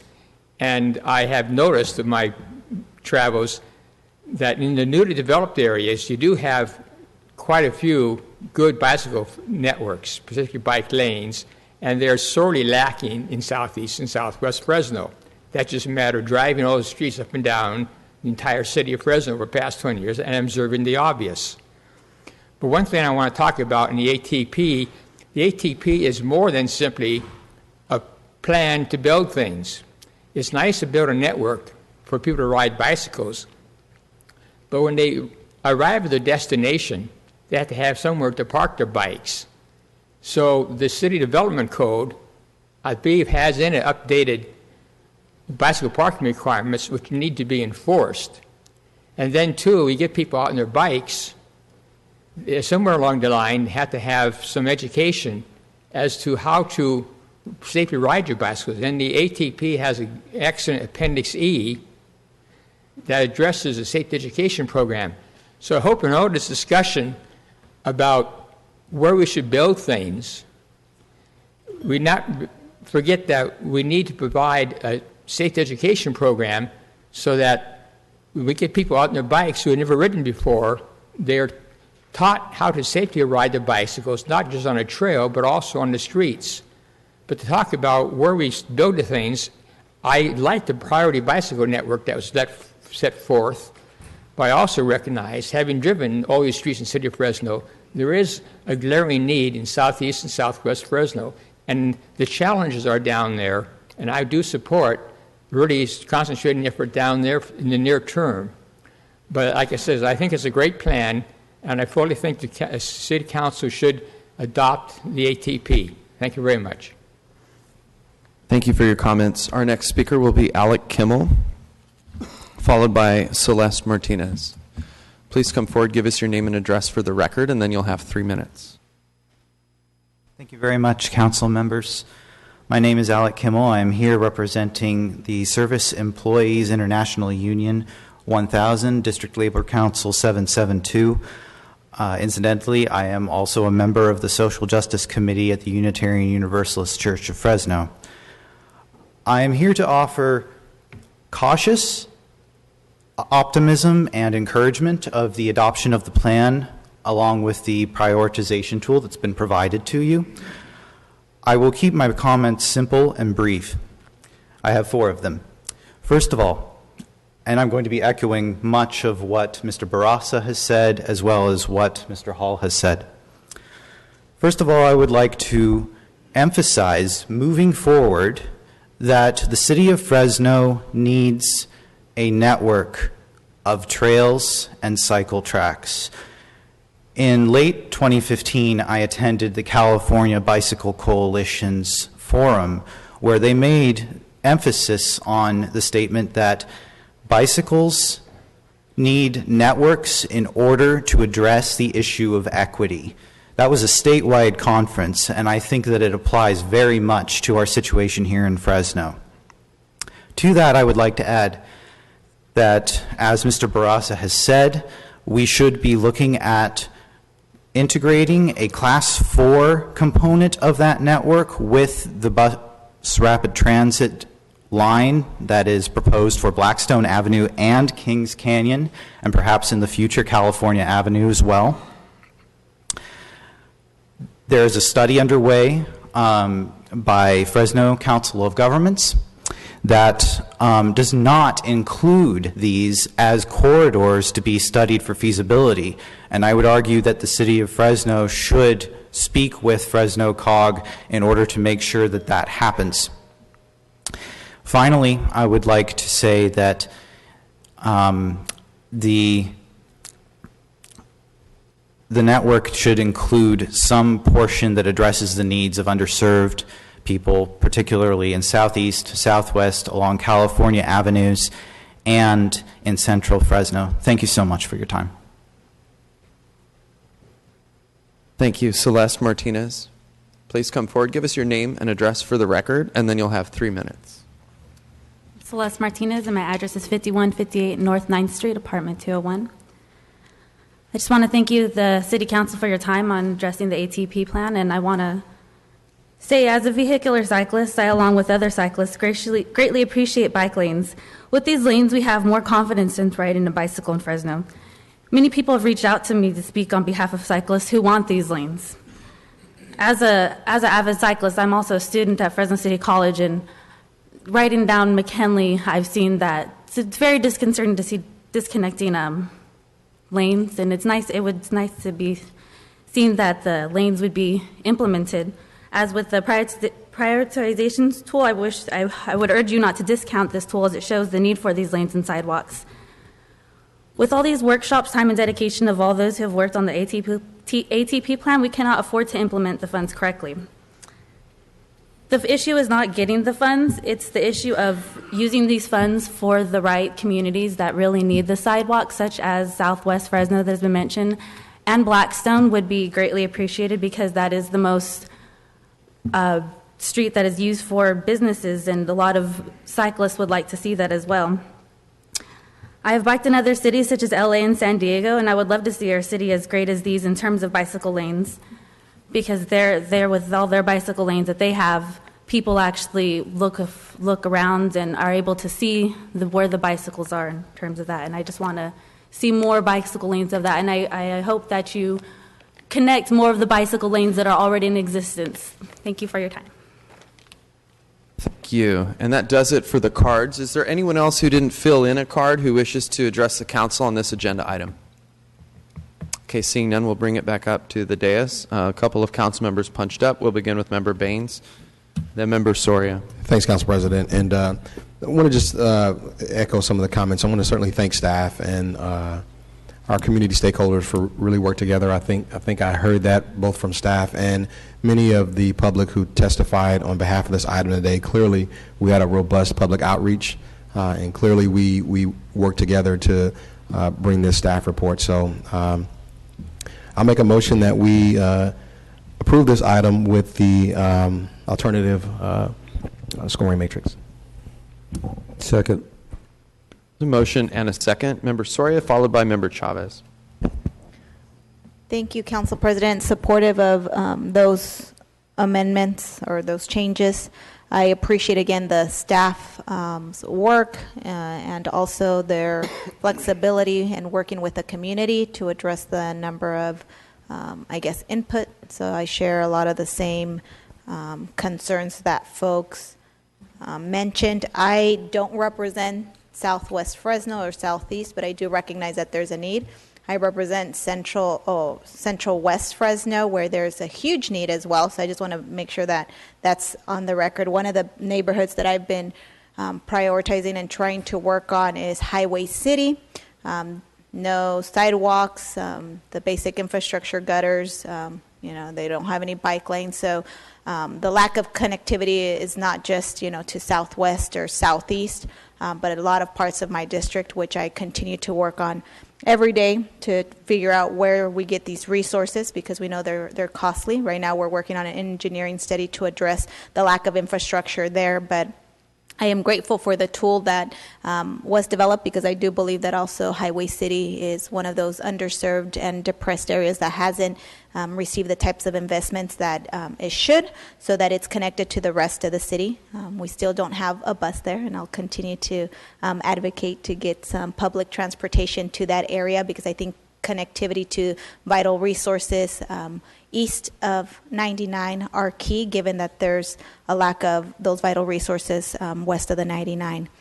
And I would just echo some of the same concerns that were also pointed by some of the other folks regarding some of the bicycle lanes, the class 1 and class 4.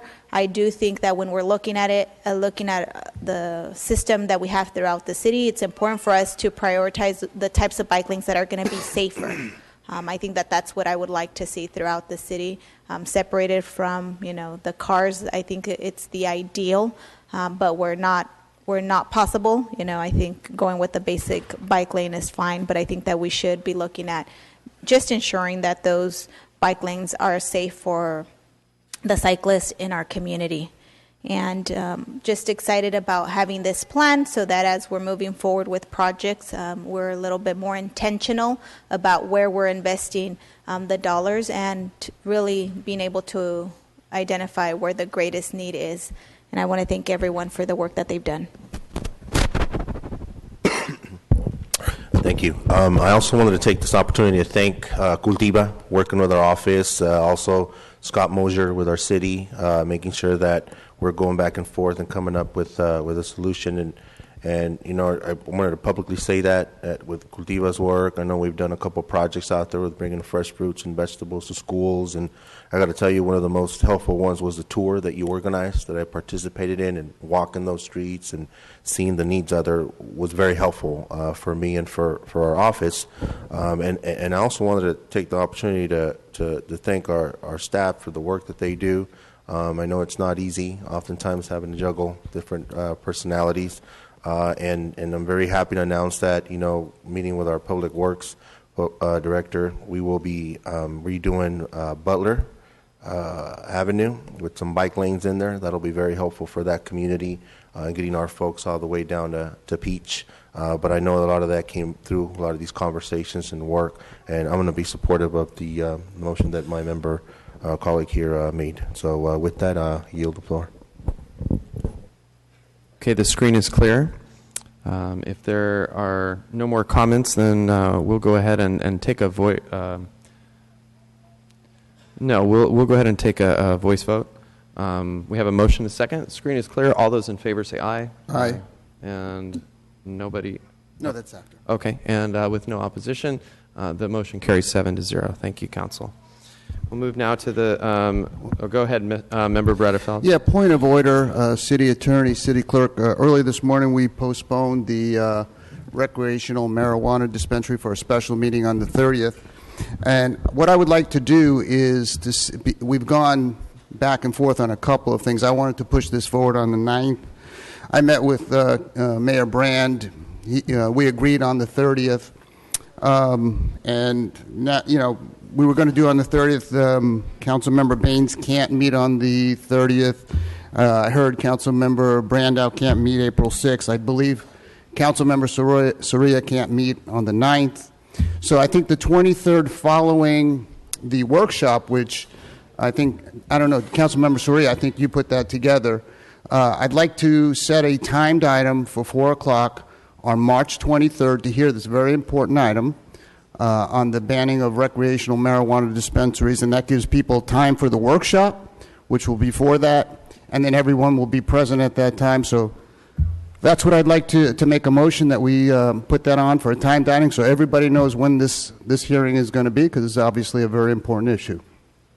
Sure, I'm absolutely okay with it, and I set the agenda, and so City Attorney, do you want to vote? I mean, Yes. I'm happy to vote, or I'm happy to just schedule it. I'd like to take a vote.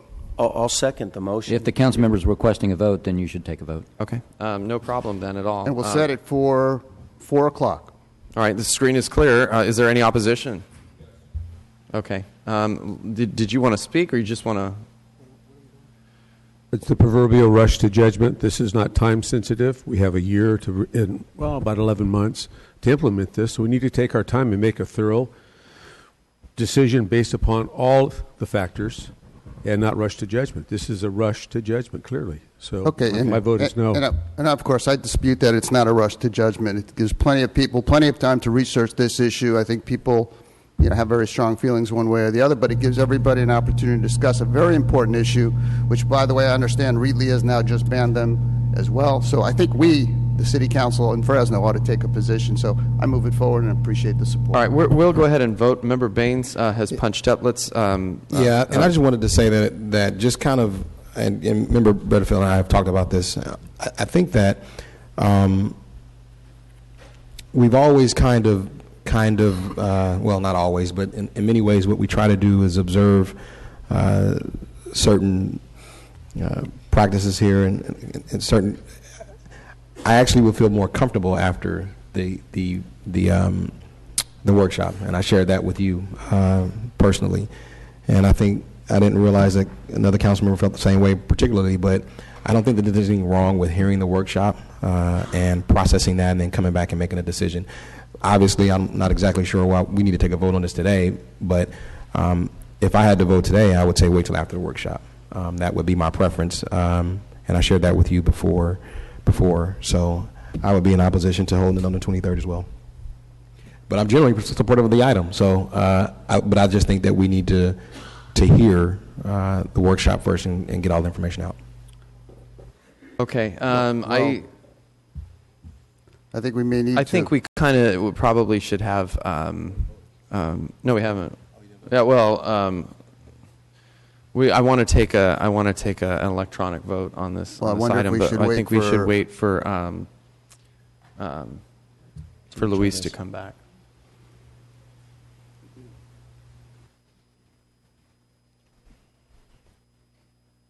So let's wait for Luis to come back.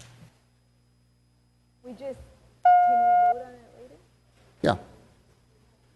We have a motion, a second. I realize, and I thank council for wanting to move on as soon as possible, but there's no question that I'm sure that he's just 30 seconds outside the door. I can even go check on where he is.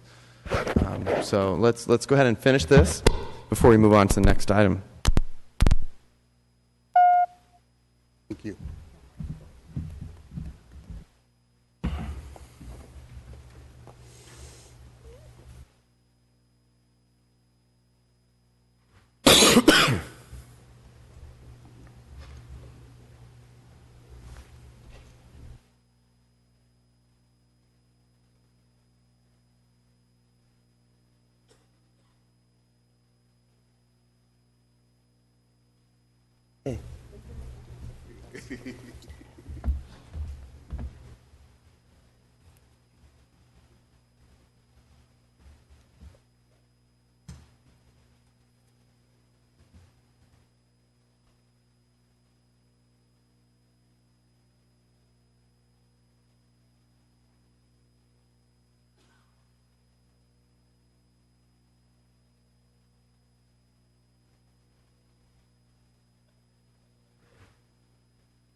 I got him. All right, let's go ahead and take an electronic vote. Just so that I've briefed Member Chavez, but wanted to hear from City Attorney. What's the motion that's on the floor right now? The motion is to set the recreational marijuana dispensary prohibition item for 4 p.m. on March 23rd. Okay, we're going to go ahead and vote electronically. So yes is to set it on the 23rd, and no is to not set it on the 23rd. Okay, the motion carries 4-3 to set it on the 23rd at 4 p.m. Thank you. And City Clerk, the item was for myself and Mayor Brand for March 30th, and we'll have both of our names on there, the same as March 23rd. I assume will remain that way, and I can speak with Mr. Brand, with Mayor Brand if that's different. Okay. All right, thank you, Council. Let's move to the 10:15 item, the hearing to consider the 2017 weed abatement program. Good morning, Council. Jennifer Clark, Director of Development and Resource Management. This morning is a regular item of business. This is an opportunity to notify the public that beginning on April 17th, we will begin enforcing the weeds ordinance. Obviously, this is weed abatement is critically important to keep our community free of fire hazards and blight through proactive enforcement of weeds. This particular ordinance allows us to begin citation and or take immediate remediation action on properties beginning April 17th. So we notify property owners in advance. These are specifically undeveloped lots. These are vacant parcels that do not have any structures on them. And so we would just make a recommendation to take a public hearing and then adopt the ordinance or the resolution so that we can start notification process. Motion to approve. Thank you. We have a motion and a second by Member Baines. Let's go ahead and go out to the public. Are there any members of the public who wish to address the City Council on this item? Seeing none, we'll bring it back up to the dais. We have a motion and a second. City Manager. For purposes of clarification, this item has nothing to do with the previous item being that was discussed. Oh, weed abatement. Okay. Is there any opposition? Seeing none, the item carries 7-0. Thank you, staff. We'll move now to item 4B. And just looking ahead, Council, we're going to hear item 4B until noon. Maybe we'll finish by that time. But we'll do is come back at 1:30 for closed session. I've already coordinated with Doug so that the outside counsel can be here at 1:30. So go ahead and hear item 4B right now. For that, we'll turn it over to Member Brandow. Thank you, Council President. And Councilman Chavez and I are co-sponsoring this item. And I'm fighting a pretty serious cold, which is probably good news for everybody in the crowd, that I'm going to essentially chop this down to its bare essentials. I want to remind Council, we've had a lot of discussion about this item, farmland mitigation, in the past. And throughout the general plan conversation, we talked about it several times. And the last time that we talked about it here at Council, Mayor Swearingen was here being a part of the discussion. It was previous to the Brand administration. We haven't talked about it since Mayor Brand was elected. But I do want to play a clip of Mayor Swearingen's conversation during that time, if everybody could pay attention. If the one-for-one is not the right approach, but there are other viable options to accomplish what we need to accomplish, I am the most intellectually honest person in the room to say we got to look at all the options. We don't know what they are. All right, that's a real short clip. It's not really fair always to take a real short clip, but Mayor Swearingen is saying that there are other options, and we need to take a look at the other options, and she said we don't know what they are. I think what I'm bringing forward today is to initiate a conversation for other options.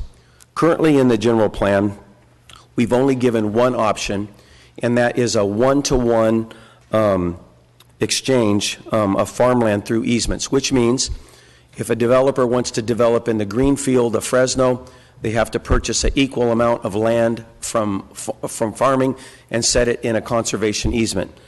There's a lot of other options available. A lot of other communities use other options. Some of those options are in lieu fees. The developer might pay a fee. Mitigation Bank, the city of Fresno, could set aside a portion of land. Currently, we have farmland at the wastewater treatment facility, about 2,000 acres of farmland that's not being used. We've also got SEDA, formerly called SEGA. The city of Fresno itself could set aside land. There's lots of other options. There's also land use regulations.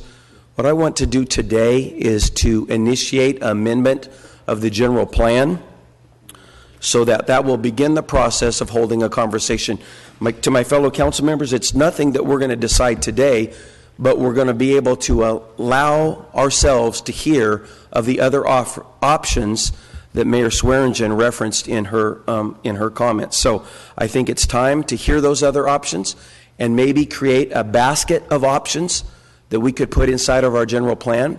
And importantly, and maybe more importantly, to make sure that there's some regional equalization of farmland mitigation. During the debate that we had a couple years ago, my main concern was if Fresno is the only one going forward taking a lead on one-to-one farmland mitigation, we could indeed be penalizing ourselves. Developers might move their projects elsewhere, right across the city borders, to a place where the regulations aren't as onerous. Those are big concerns for me. I made that case many, many months ago. I think it's already happening. But I do want to clarify that I think that we should look at some options for this segment of the general plan. So my initiation is to remove this language from the general plan and look at options. And I would ask the city attorney to describe how an initiation of the general plan amendment gets rolled out. Talia, you could probably help us with this. Good morning, Council. Just briefly, procedurally, what happens with council initiation of a plan amendment is if council were to act today, that would functionally be starting the ball rolling, so to speak. The item would then be referred to staff to prepare a proposed amendment. It would be coupled with an appropriate environmental assessment, and then it would go through the standard procedure of planning commission hearings, if necessary, an airport land use commission hearing, and then it would come back to council for consideration of that plan amendment, and the council could vote at that time. And Talia, about how long does that process take? It can depend on the intensity of the plan amendment, but The proposed resolution before council today includes a compliance schedule, and it asks staff to prepare an environmental assessment and come back within 30 days of having everything finished to Airport Land Use Commission, 30 days after that to come before Planning Commission, and 30 days thereafter to come to the council. There's a little bit of flexibility in terms of preparing the EA, but it also asks staff to come back every 30 days with a status report to council until the item is before this body for action. All right, thank you.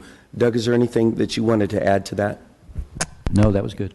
Okay, so my motion today is to initiate amendment of the 2035 general plan. Councilman Chavez? All right. All right, we have a few council members punched up. Member Baines, followed by Member Bredefeld. Do we want to take it to the right, public? okay. Right, we have a number of cards on this item.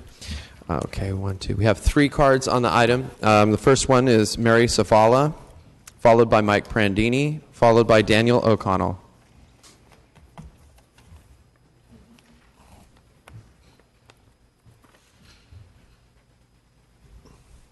Good morning again. I'm Mary Savala. I'm speaking for the League of Women Voters of Fresno.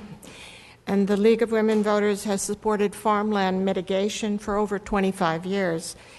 Our organization notes that successful protection of critical farmlands occurs when cities embrace mitigation programs. We have examples of that in California as I speak. We were very pleased when the city of Fresno, in possession of hard data documenting the economic benefits of farmland protection, and with the support of a citizens advisory committee, the participation of hundreds of citizen participation, adopted an updated city general plan which incorporated a farmland mitigation policy. And I was pleased to hear the City Attorney's Office remind you of the process that this kind of amendment would require. I was going to speak to that, but I'll go on to say that I was struck by Mr. Councilman Brandau's comment that we need a discussion about this policy and mitigation program.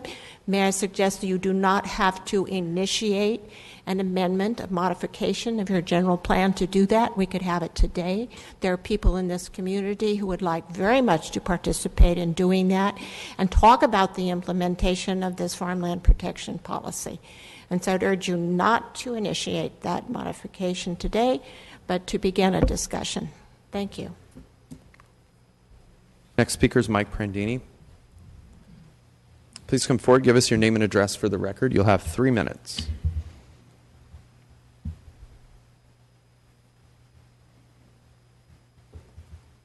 Good morning, members of the council. Mike Prandini, representing the Building Industry Association, 420 Bullard Avenue, Suite 105, Clovis.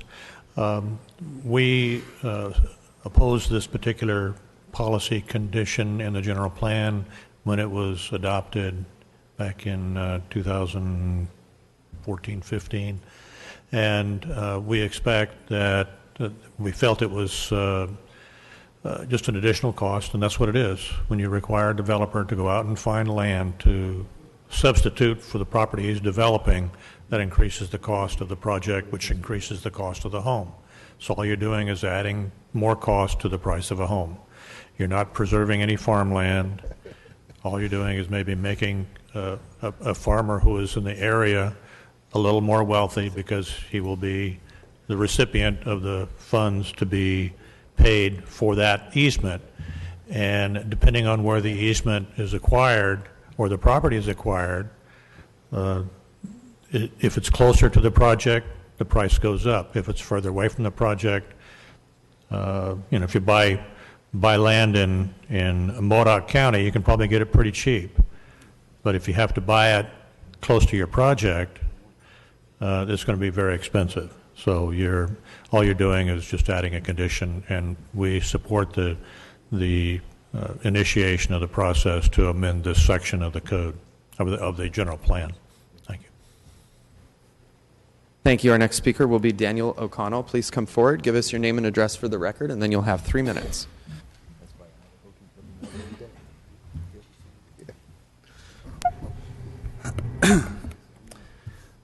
Daniel O'Connell, 3260 East Kirchhoff Avenue, Fresno. I have a bit of expertise on the issue. I was the first farmland conservation director at Sequoia Riverlands Trust. I did the first conservation easements on farmland with farmers in the history of Kern County and in the history of Tulare County. And subsequently, I did easements in Kings County and Fresno County.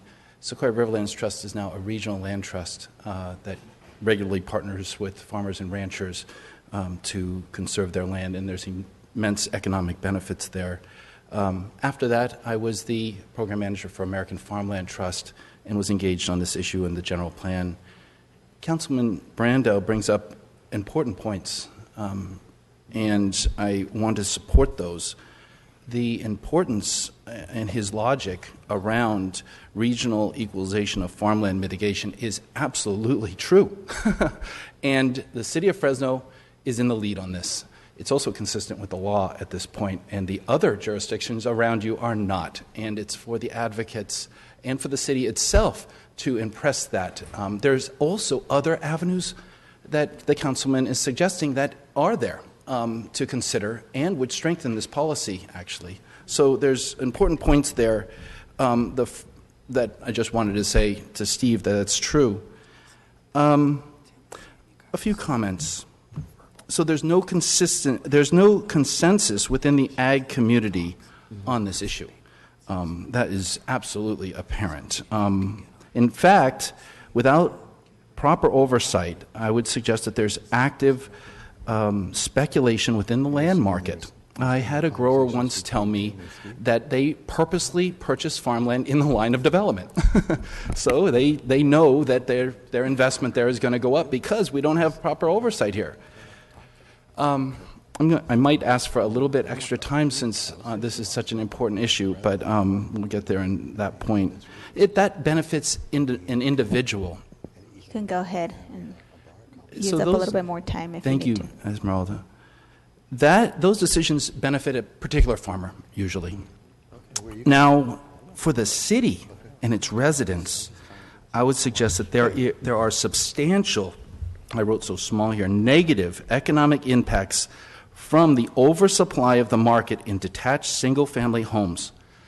Any of us that live in own a property, in the stagnation of our property values is part of that process of sprawl development. There's also racism active in those decisions and in these policies.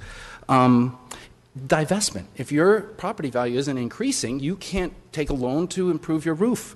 And the atrophy of the downtown or existing neighborhoods. So the recently passed City of Fresno General Plan relies upon agricultural conservation easements on farmland on a one-on-one basis for mitigation of the impacts from development. And I'm pleased that the city is considered to hear the process that this will initiate at the least. I had a few queries. First, along those lines, has the proposed change in the general plan undergone an environmental review? And I think that's going to happen, as it should. Does this change open the door to legal challenges for future developments in the city? And finally, does this decision even have to be made at this time? And I'll draw out on those points. The farmland policy within the general plan already expresses a compromise between the city and farmland conservation advocates and the proponents of infill development. Hi, Mr. O'Connell. At this time, I realize that that member Soria gave you more time. What we'll do is we'll have one of the members call you back up during their time. But just we'll go ahead and do that in an effort to move the hearing I'll get along. my running shoes on. All right. Thank you very much. Is there anyone else here who wishes to address this item who hasn't turned in a yellow card? Please come forward, give us your name and address for the record, and then you'll have 3 minutes. Good morning, Council. My name is Ryan Jacobson, Fresno County Farm Bureau, 1274 West Hedges Avenue, Fresno 93728. And I love agriculture, and I happen to know a little bit about it. And so, I'm going to be the first and foremost to say I'm not a big mitigation expert. So, but I am an expert in the field of agriculture, and I'm here to first and foremost thank you, Steve, for bringing up this issue. Obviously, this is an issue. There was a lot of discussion just over 2 years ago. Hasn't been really much discussion since then, and so it's an important issue for obviously my interest group. And I think most importantly, I'm here to be an asset or resource to the city of Fresno in this conversation. However this conversation goes, I like, Steve, you mentioned the basket. Obviously, we have the fruit and vegetables to fill that basket, and I think that's what this conversation is about. And I'm here to offer our expertise, offer our resources with Fresno County Farm Bureau to be a part of this conversation, to be a part of whatever goes on. Obviously, know a lot of the players from at least the agricultural side that should be a part of this conversation. Happy to bring those folks to the table. I would definitely suggest or would like to see some kind of bringing together of the stakeholders in this particular on this particular issue, just simply because of it's an issue which there is a policy, but not necessarily the implementation of how this policy is going to go. I do think there is not necessarily a one-size-fits-all approach. I do think it's probably going to be potentially in one particular area, maybe one way, and in one particular other area of the city, it may be something else. And we definitely want to be a part of that conversation and definitely want to be a part of whatever we decide to go down that road. So I appreciate the opportunity, and thank you, Councilmember. Thank you. Is there anyone else who wishes to address the council on this agenda item? Please come forward, give us your name and address for the record, and you'll have 3 minutes. Good morning, Mr. President, members of the council. My name is Jeff Roberts. I work for Granville Homes, 1396 West Herndon in the city of Fresno. And that's a very hard act to follow when the Farm Bureau gets up. But I want to state for the record that we do concur with the motion on the floor to initiate a plan amendment. We think this is a very necessary issue to discuss. And if you do move forward with this motion, we would like to be part of that discussion. A couple points. The current policy, the way it's worded, is a restrictive policy, and it ties this council down, it ties the city down to basically one method. The initiation of this will provide an opportunity to talk about a lot of different options or baskets. I would like to offer that I do work in several different counties up and down the San Joaquin Valley, and I do hear some of these options. Happy to share them with the council. And next week, which kind of goes hand in hand with this, the Board of Supervisors is creating a working group to work on regional issues with the CAO and 2 members of the Board of Supervisors. This is the perfect kind of discussion point that they will have with you, and I know you've got a new working relationship with the board, so this will be very appropriate for that. I'd be happy to offer any time and expertise I have if this process moves forward, and again, we're in favor of this application. Thank you. Is there anyone else from the public who wishes to address this item? Please come forward and give us your name and address for the record, and you'll have 3 minutes. I'm sorry, did you say 3 or 30? Nice try. 3 minutes. Good morning, Council President, members of the council. Darius Assemi, Granville Homes, 1396 West Herndon. I spoke on this issue I think it was almost 2 years ago when this was first brought up. Just a couple of observations. Central California is suffering from lack of water. We're not running out of ag land.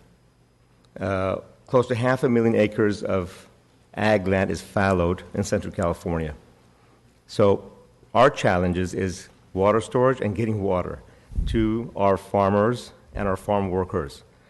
Ag mitigation will increase the cost of shopping centers, housing developments, any development in areas where you have lots of properties zoned ag. As we all know, you got to go buy a property someplace else or buy an easement before you can develop your property. So this impacts Southwest Fresno, East Fresno, west of 99 substantially, and that's where majority of properties are. Southeast Fresno as well, where you currently have ag land. So this adds one more layer of bureaucracy and one more layer of cost. What are the numbers on ag land mitigation? I've heard numbers as low as $7,500 an acre to as high as $15,000 to $20,000 an acre. So affordable housing is an important issue for our state and for our community. So what this does, make housing less affordable to those that need it the most. So if you want to do ag land mitigation in northeast Fresno, in Councilmember Bredefeld's district, where average price of a home is probably $400,000 and there's lots of shopping available, probably not as much of an issue, although it adds more bureaucracy, more red tape, and I think your points were a few weeks ago, government opens the door with the small legislation, and then down the road that balloons to something substantially bigger, Councilmember, which is a point well taken. We've witnessed that over the last few decades. So, but in southwest Fresno and in west of 99 and east Fresno, where housing affordability is much more important, so somebody that's qualifying for a $250,000 home, and this adds another $4,000 or $5,000 or $3,000 to the price of that home, you just took that person out of the market. $500,000 home is not much of an issue. So you need to be aware of where you're headed. And I'm glad Councilmember Brandow is bringing this up for discussion, so the public can have an opinion on this and share their opinion with you. One last point. This morning I heard on the radio one of the nonprofits talk about the cost of a CUP, which is about $10K, making homes less affordable in our community. Well, this is $10,000 to $15,000 an acre. Think about that shopping center that is thinking about going to southwest Fresno or west of 99, which is what folks need the most in that part of the community. So we support your motion, and I hope that this passes today. Be glad to answer any questions. Thank you. Is there anyone else who wishes to address the council on this item? If so, please come forward. Okay, seeing no one, we'll go ahead and bring it back up to the dais, and we'll begin with Member Baines. Well, first of all, I had City Manager Rudd punched up towards the bottom of the list. Why don't you go ahead and start us off? Just real quickly, in discussions with the mayor, this is a great topic. He is very supportive of having a conversation as to what are other alternatives available.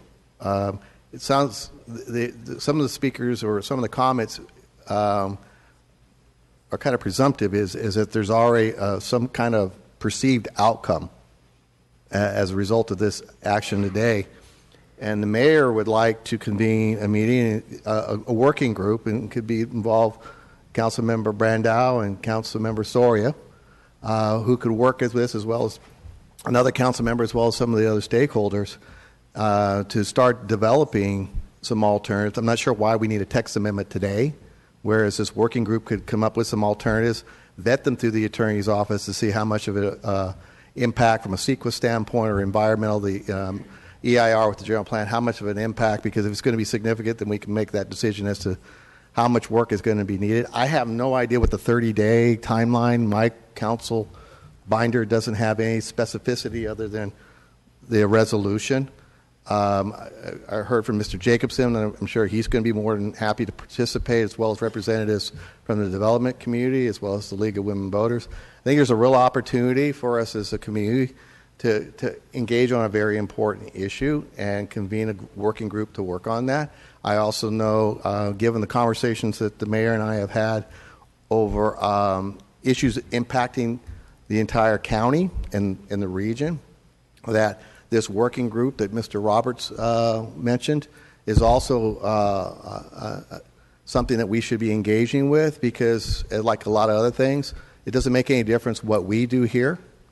If nobody else around us is doing anything similar, it has its impact. The world has also changed significantly in the last year or two, and will even change for a lot of people in the next 2 to 3 years.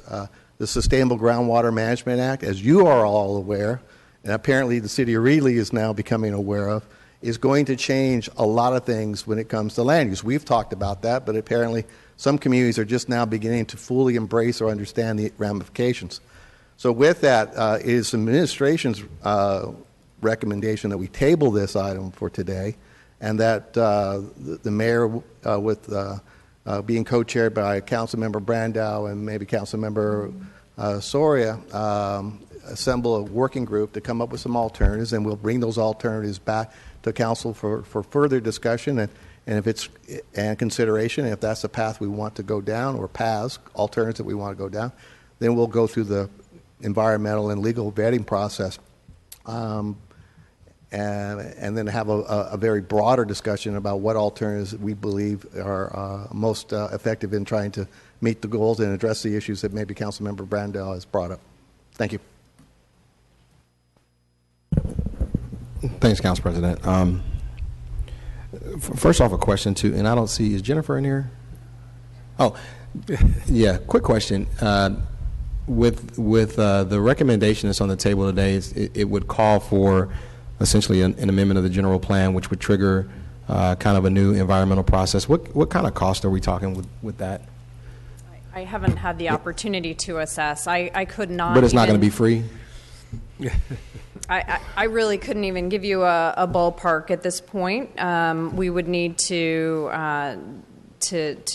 figure out what would need to be done based on the actual amendment language itself, and to determine how long it would take and how much it would cost to have a consultant do that for us. Okay. Yeah, sorry. But needless to say, we don't anticipate it would be free. Oh, no. Okay. Thank you. Yeah. And I wanted to start there because, you know, in all honesty, I think that there probably isn't a tremendous amount of disagreement with this. But I think the process by which this is being brought forward is severely lacking and lacks a lot of thought. And precisely from what the planning director just said, you know, most of us remember, and I'm glad you brought up that clip from Mayor Swearingen, because, and if you would have brought up the context of that discussion, she was trying to encourage the council to go through a regional planning process to come up with a plan that we rejected. And so I find it a little tongue-in-cheek today that we're bringing forth an item that's trying to foster a discussion when we rejected the last time that we wanted to have a discussion. There's no staff report. There has been no consultation with our planning department, a little consultation, no consultation at all with the administration. We have very little consultation with actually the ag community, which is asking for a fuller regional discussion to vet out a suite of options that I think many of us would be in agreement with. And so I'm struck right now as to why we would take this approach, why we wouldn't have a more thoughtful dialogue around what may or may not be an important issue, because I don't see the room packed with developers that are telling me that they're upset about the farmland mitigation. So I don't see that. I mean, and when I look at the map, and City Attorney, do we have the map that you can pass out to my colleagues so we can actually see what we're talking about? We're not even talking about a significant amount of land. We're talking about land that's not in the city limits, that is in the sphere. So we're talking about probably, 2 to 5% of land when you exclude SEDA, which we know is many, probably a couple decades away from being developed.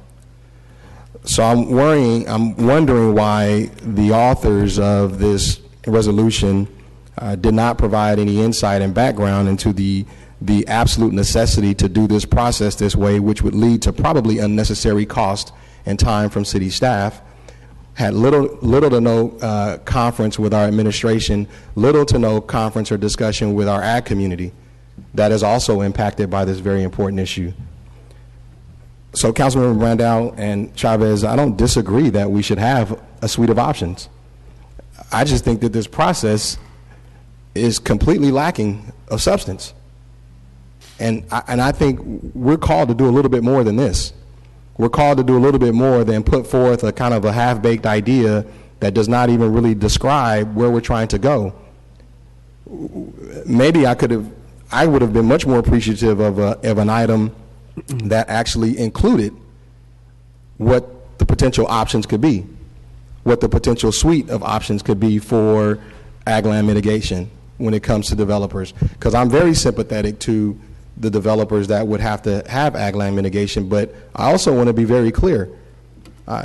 There will be mitigation. So let's not pretend like we're not going to have some form of mitigation, because we know that that's a part of understood state law. So what I would recommend, Council Members Brandel and Chavez, and I won't go on. I could go on about this for a while, but I'm sorely disappointed in the lack of thoughtfulness with this when we could achieve that.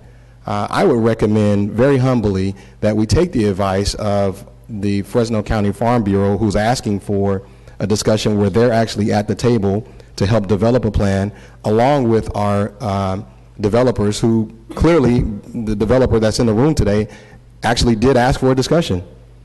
So we have the developers that are asking for the discussion, we have the Farm Bureau that's asking for the discussion, we have the administration that's asking for the discussion, so we can actually vote on a plan. I would recommend that. And then bring back to this body something to contemplate, where we can actually have a discussion about options. So my motion that I'm going to put on the table is that, now, and I will remind everyone that we tried this before, to actually have a discussion, a regional discussion, which now we seem to want to have. And I'm all for that.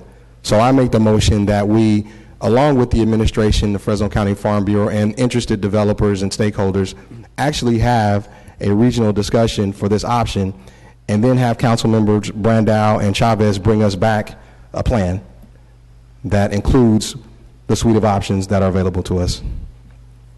Okay, we have a motion by Member Baines and a second. I guess my question is this a competing motion or a motion to amend? Yes, Council, we already have a main motion pending, so now another motion could be offered to amend the main motion or wait for a vote on the main motion, and if it's rejected, then make another motion. Well, this is a procedural motion, City Attorney. So this motion, I believe, is going to take precedent. It's a motion to continue or table? That's right. If that's true, then yes. Yes, correct. it is. Right. And that is my motion to... It's a motion to continue? Yeah, well, yes, because what I'm asking the authors of this legislation to do is bring us back a plan to not remove this item from the agenda, but to include a staff report that actually has a plan that we can vote on along with this. And I'm requesting a continuance, and I'm also outlining the process in which I would like to see that accomplished. So I want us to be able to vote on this, but I want us to have some substance when we vote on it, and that requires a continuance. At this point, what I think I'm hearing from both sides is, and I think I'm going to need Member Brandau to help me with this. Does your item? It's almost, to me, I'm hearing the same thing. Your item wants to have staff explore and return to council with a menu of options for this body, and then Member Baines is asking for a continuance until we have a more fleshed out menu of options. Let me give you the qualitative difference, Council Because President. it seems to me I'm hearing the same thing. Right. Let me give you the qualitative. Let me qualify it for you, because I think we are in agreement that we want a suite of options. I don't think anyone's in disagreement with that. I'm not a fan of this process with such little direction and really in this, so I'm offering more direction on how to get there. Going along this route, we just simply are spending money, and we don't know how much we're spending. We're directing staff to do something, and we're not exactly sure what we're directing staff to do, to come up on their own with a menu of options back to us. That is very loose staff direction. This body needs to be more prescriptive in what we're trying to do. So what I'm directing is that the relevant stakeholders come into this conversation, and we actually bring back to this body something substantial. So I'm adding quite a bit to what this item is right now in order to make sure we have something to actually contemplate. So that's the qualitative difference, Council President, and I'm also asking the administration to be involved. And if I could add to that, that was why I recommended that we table the item for today, and the administration, with the participation of at least a couple of council members, convene a working group, because I can look through the list of some of the options, and I know at least one or two that aren't going to be acceptable to the development community. It includes an in-lieu fee. Well, I got a pretty good idea that that's going to be a non-starter with the development community, based on the comments that we heard today and based on comments we've heard about other in-lieu charge fees. My point is, if we table the item, the mayor is willing to work with the council to convene a working group of the various stakeholders to come back with a menu of options, but also with that understanding what the mitigation or the other impacts may be, including the cost of taking that option or options forward. Okay, so at this time, what we have is a motion to continue the item. There's a motion and a second, so that means that the item right, and so that means that item now takes precedence over the original motion, which means now this council will debate whether or not to continue the item. So we're going to take a little bit of a turn here. We have a couple members punched up from wanted to speak on the first motion, but I guess we'll go in that order for the competing motion here. So Member Bredefeld, followed by Member Capriolio. Yeah, question. If we move this forward, it doesn't preclude other options from coming forward, and which we're going to have to deal with, whether this got tabled or not tabled. We have to look at other options, and you've outlined, I believe, 3 or 4 options in a memo to us. Is correct, City Attorney? Yes, the initiation starts the process, and during the process, all the way up until the time that the council might finally approve it, changes can be made. And that process before, I mean, it has to go to Airport Land Use Commission, it's got to go to Planning Commission. What's the time frame for that? Typically, it's 3 to 6 months. Okay, so 3 to 6 months, I would think we could come back with a variety of options, which you've already outlined to us. Could you share briefly in terms of what some of those options might be?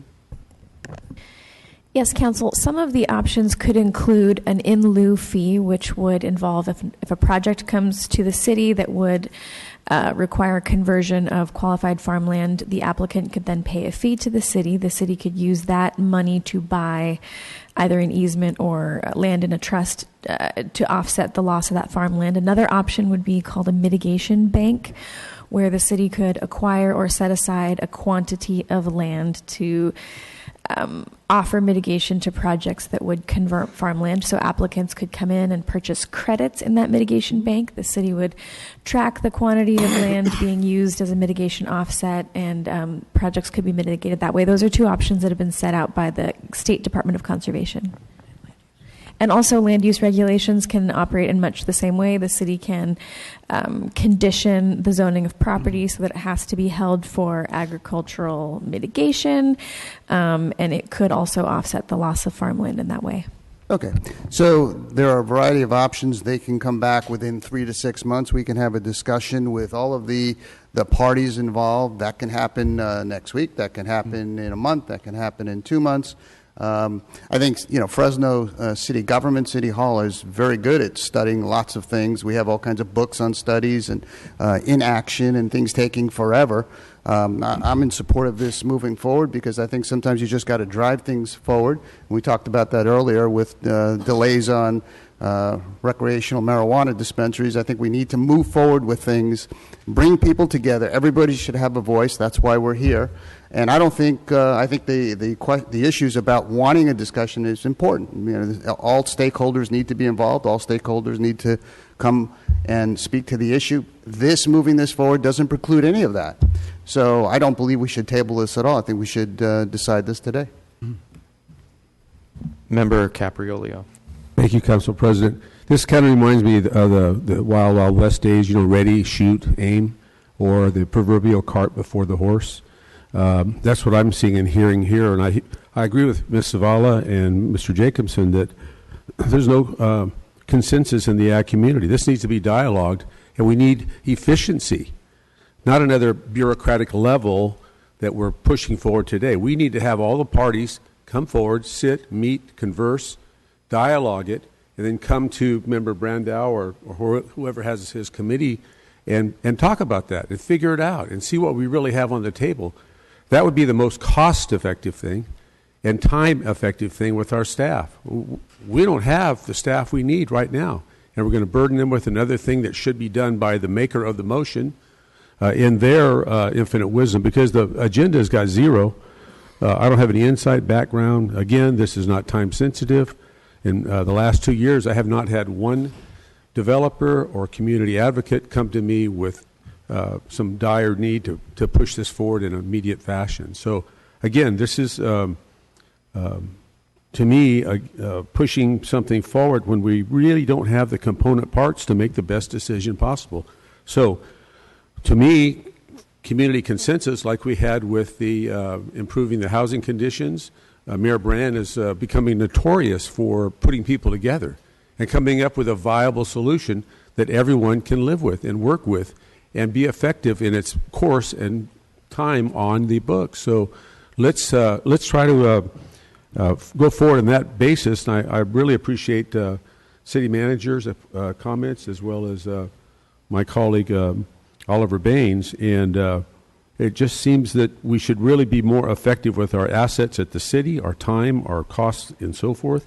And then we should put that desire to have those options on those that want the options or don't want the options. Get that going first. Lay a foundation, groundwork. Then we can come to the city with some real deal options, run it through the city attorney's office, bring us something that makes sense. Thank you. Thank you, Council President. I echo the words of my colleague Oliver Baines and also Paul Caparello. I think that it makes sense that we wait. I'm not opposed to looking at the slew of potential options. I think this item has previously come to the council. Previously, it was to strip the entire thing, so at least I'm grateful that this time it's not. We know that there's less legal challenges. The last time it was to strip the entire policy, which I think would have created much more of a legal challenge. I think that there is merit in having these discussions. I don't think that it's too much a big ask from the administration that we table this so that the discussion can happen ahead, and then you guys can bring something that is much more fleshed out, as expressed by my colleague Oliver.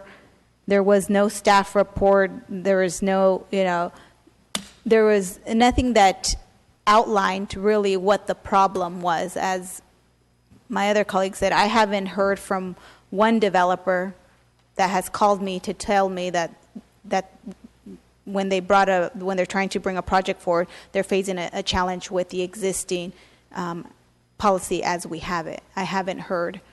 So I don't see that time is of the essence to make a decision today, which is the reason that I'm supporting my colleague to table this.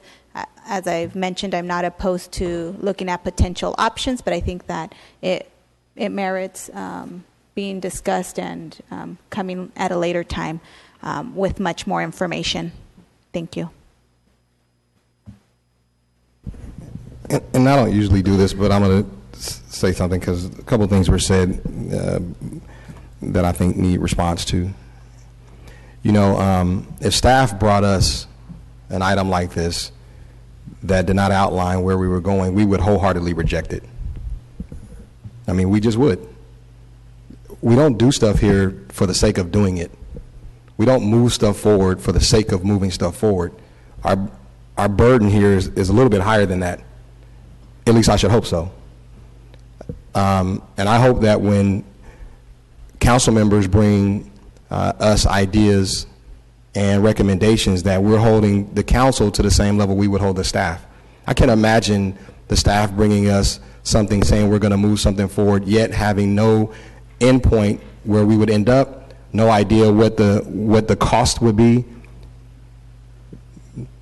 or with any direction at all. This council probably in a unified fashion would reject that. And so the idea of just moving something forward to move it forward, I wholeheartedly reject. Our burden here, we're elected here to scrutinize and actually vote on plans, not just for the sake of moving something forward. So I just had to make sure that we are understanding what we're talking about here. We're voting on something that we don't have any idea where it's going to end up, nor do we have a prescription or a process to get there. And I think as many of you know me, and some of you not as well, that I'm serious when it comes to our process and procedure here. We should do things the right way. And there is no urgency to this. There's no reason why we actually can't bring back a fully fleshed out plan to this body to contemplate and have a proper debate on it. So I would urge my colleagues to think about the next time you want to criticize the staff for not having enough information to report or not have thought something all the way through, but asking us to make a decision. Because what I'm simply asking in my motion is that we have a fully thought out report and a policy to contemplate, which I'm not exactly sure that's unreasonable, because many of you would do the same thing. So I just wanted to offer that that last point, because I think we should take our positions here slightly more seriously than just moving something forward. Thank you, Council President, for indulging me. Of course. The screen is clear. We're going to vote electronically. So a yes vote is to... Council President, can I yes. excuse you for a second? I don't have a second on either of these motions. Okay, for Member Brandow, he was the motion, and Member Chavez was the second. For Member Baines, the motion to continue, Member Baines made the motion, and Member Soria was the second. Thank you, Madam Clerk. Okay, so we'll be voting electronically at this time. Yes, this is the competing motion, the motion to continue the item, and so we'll go ahead and vote electronically on that.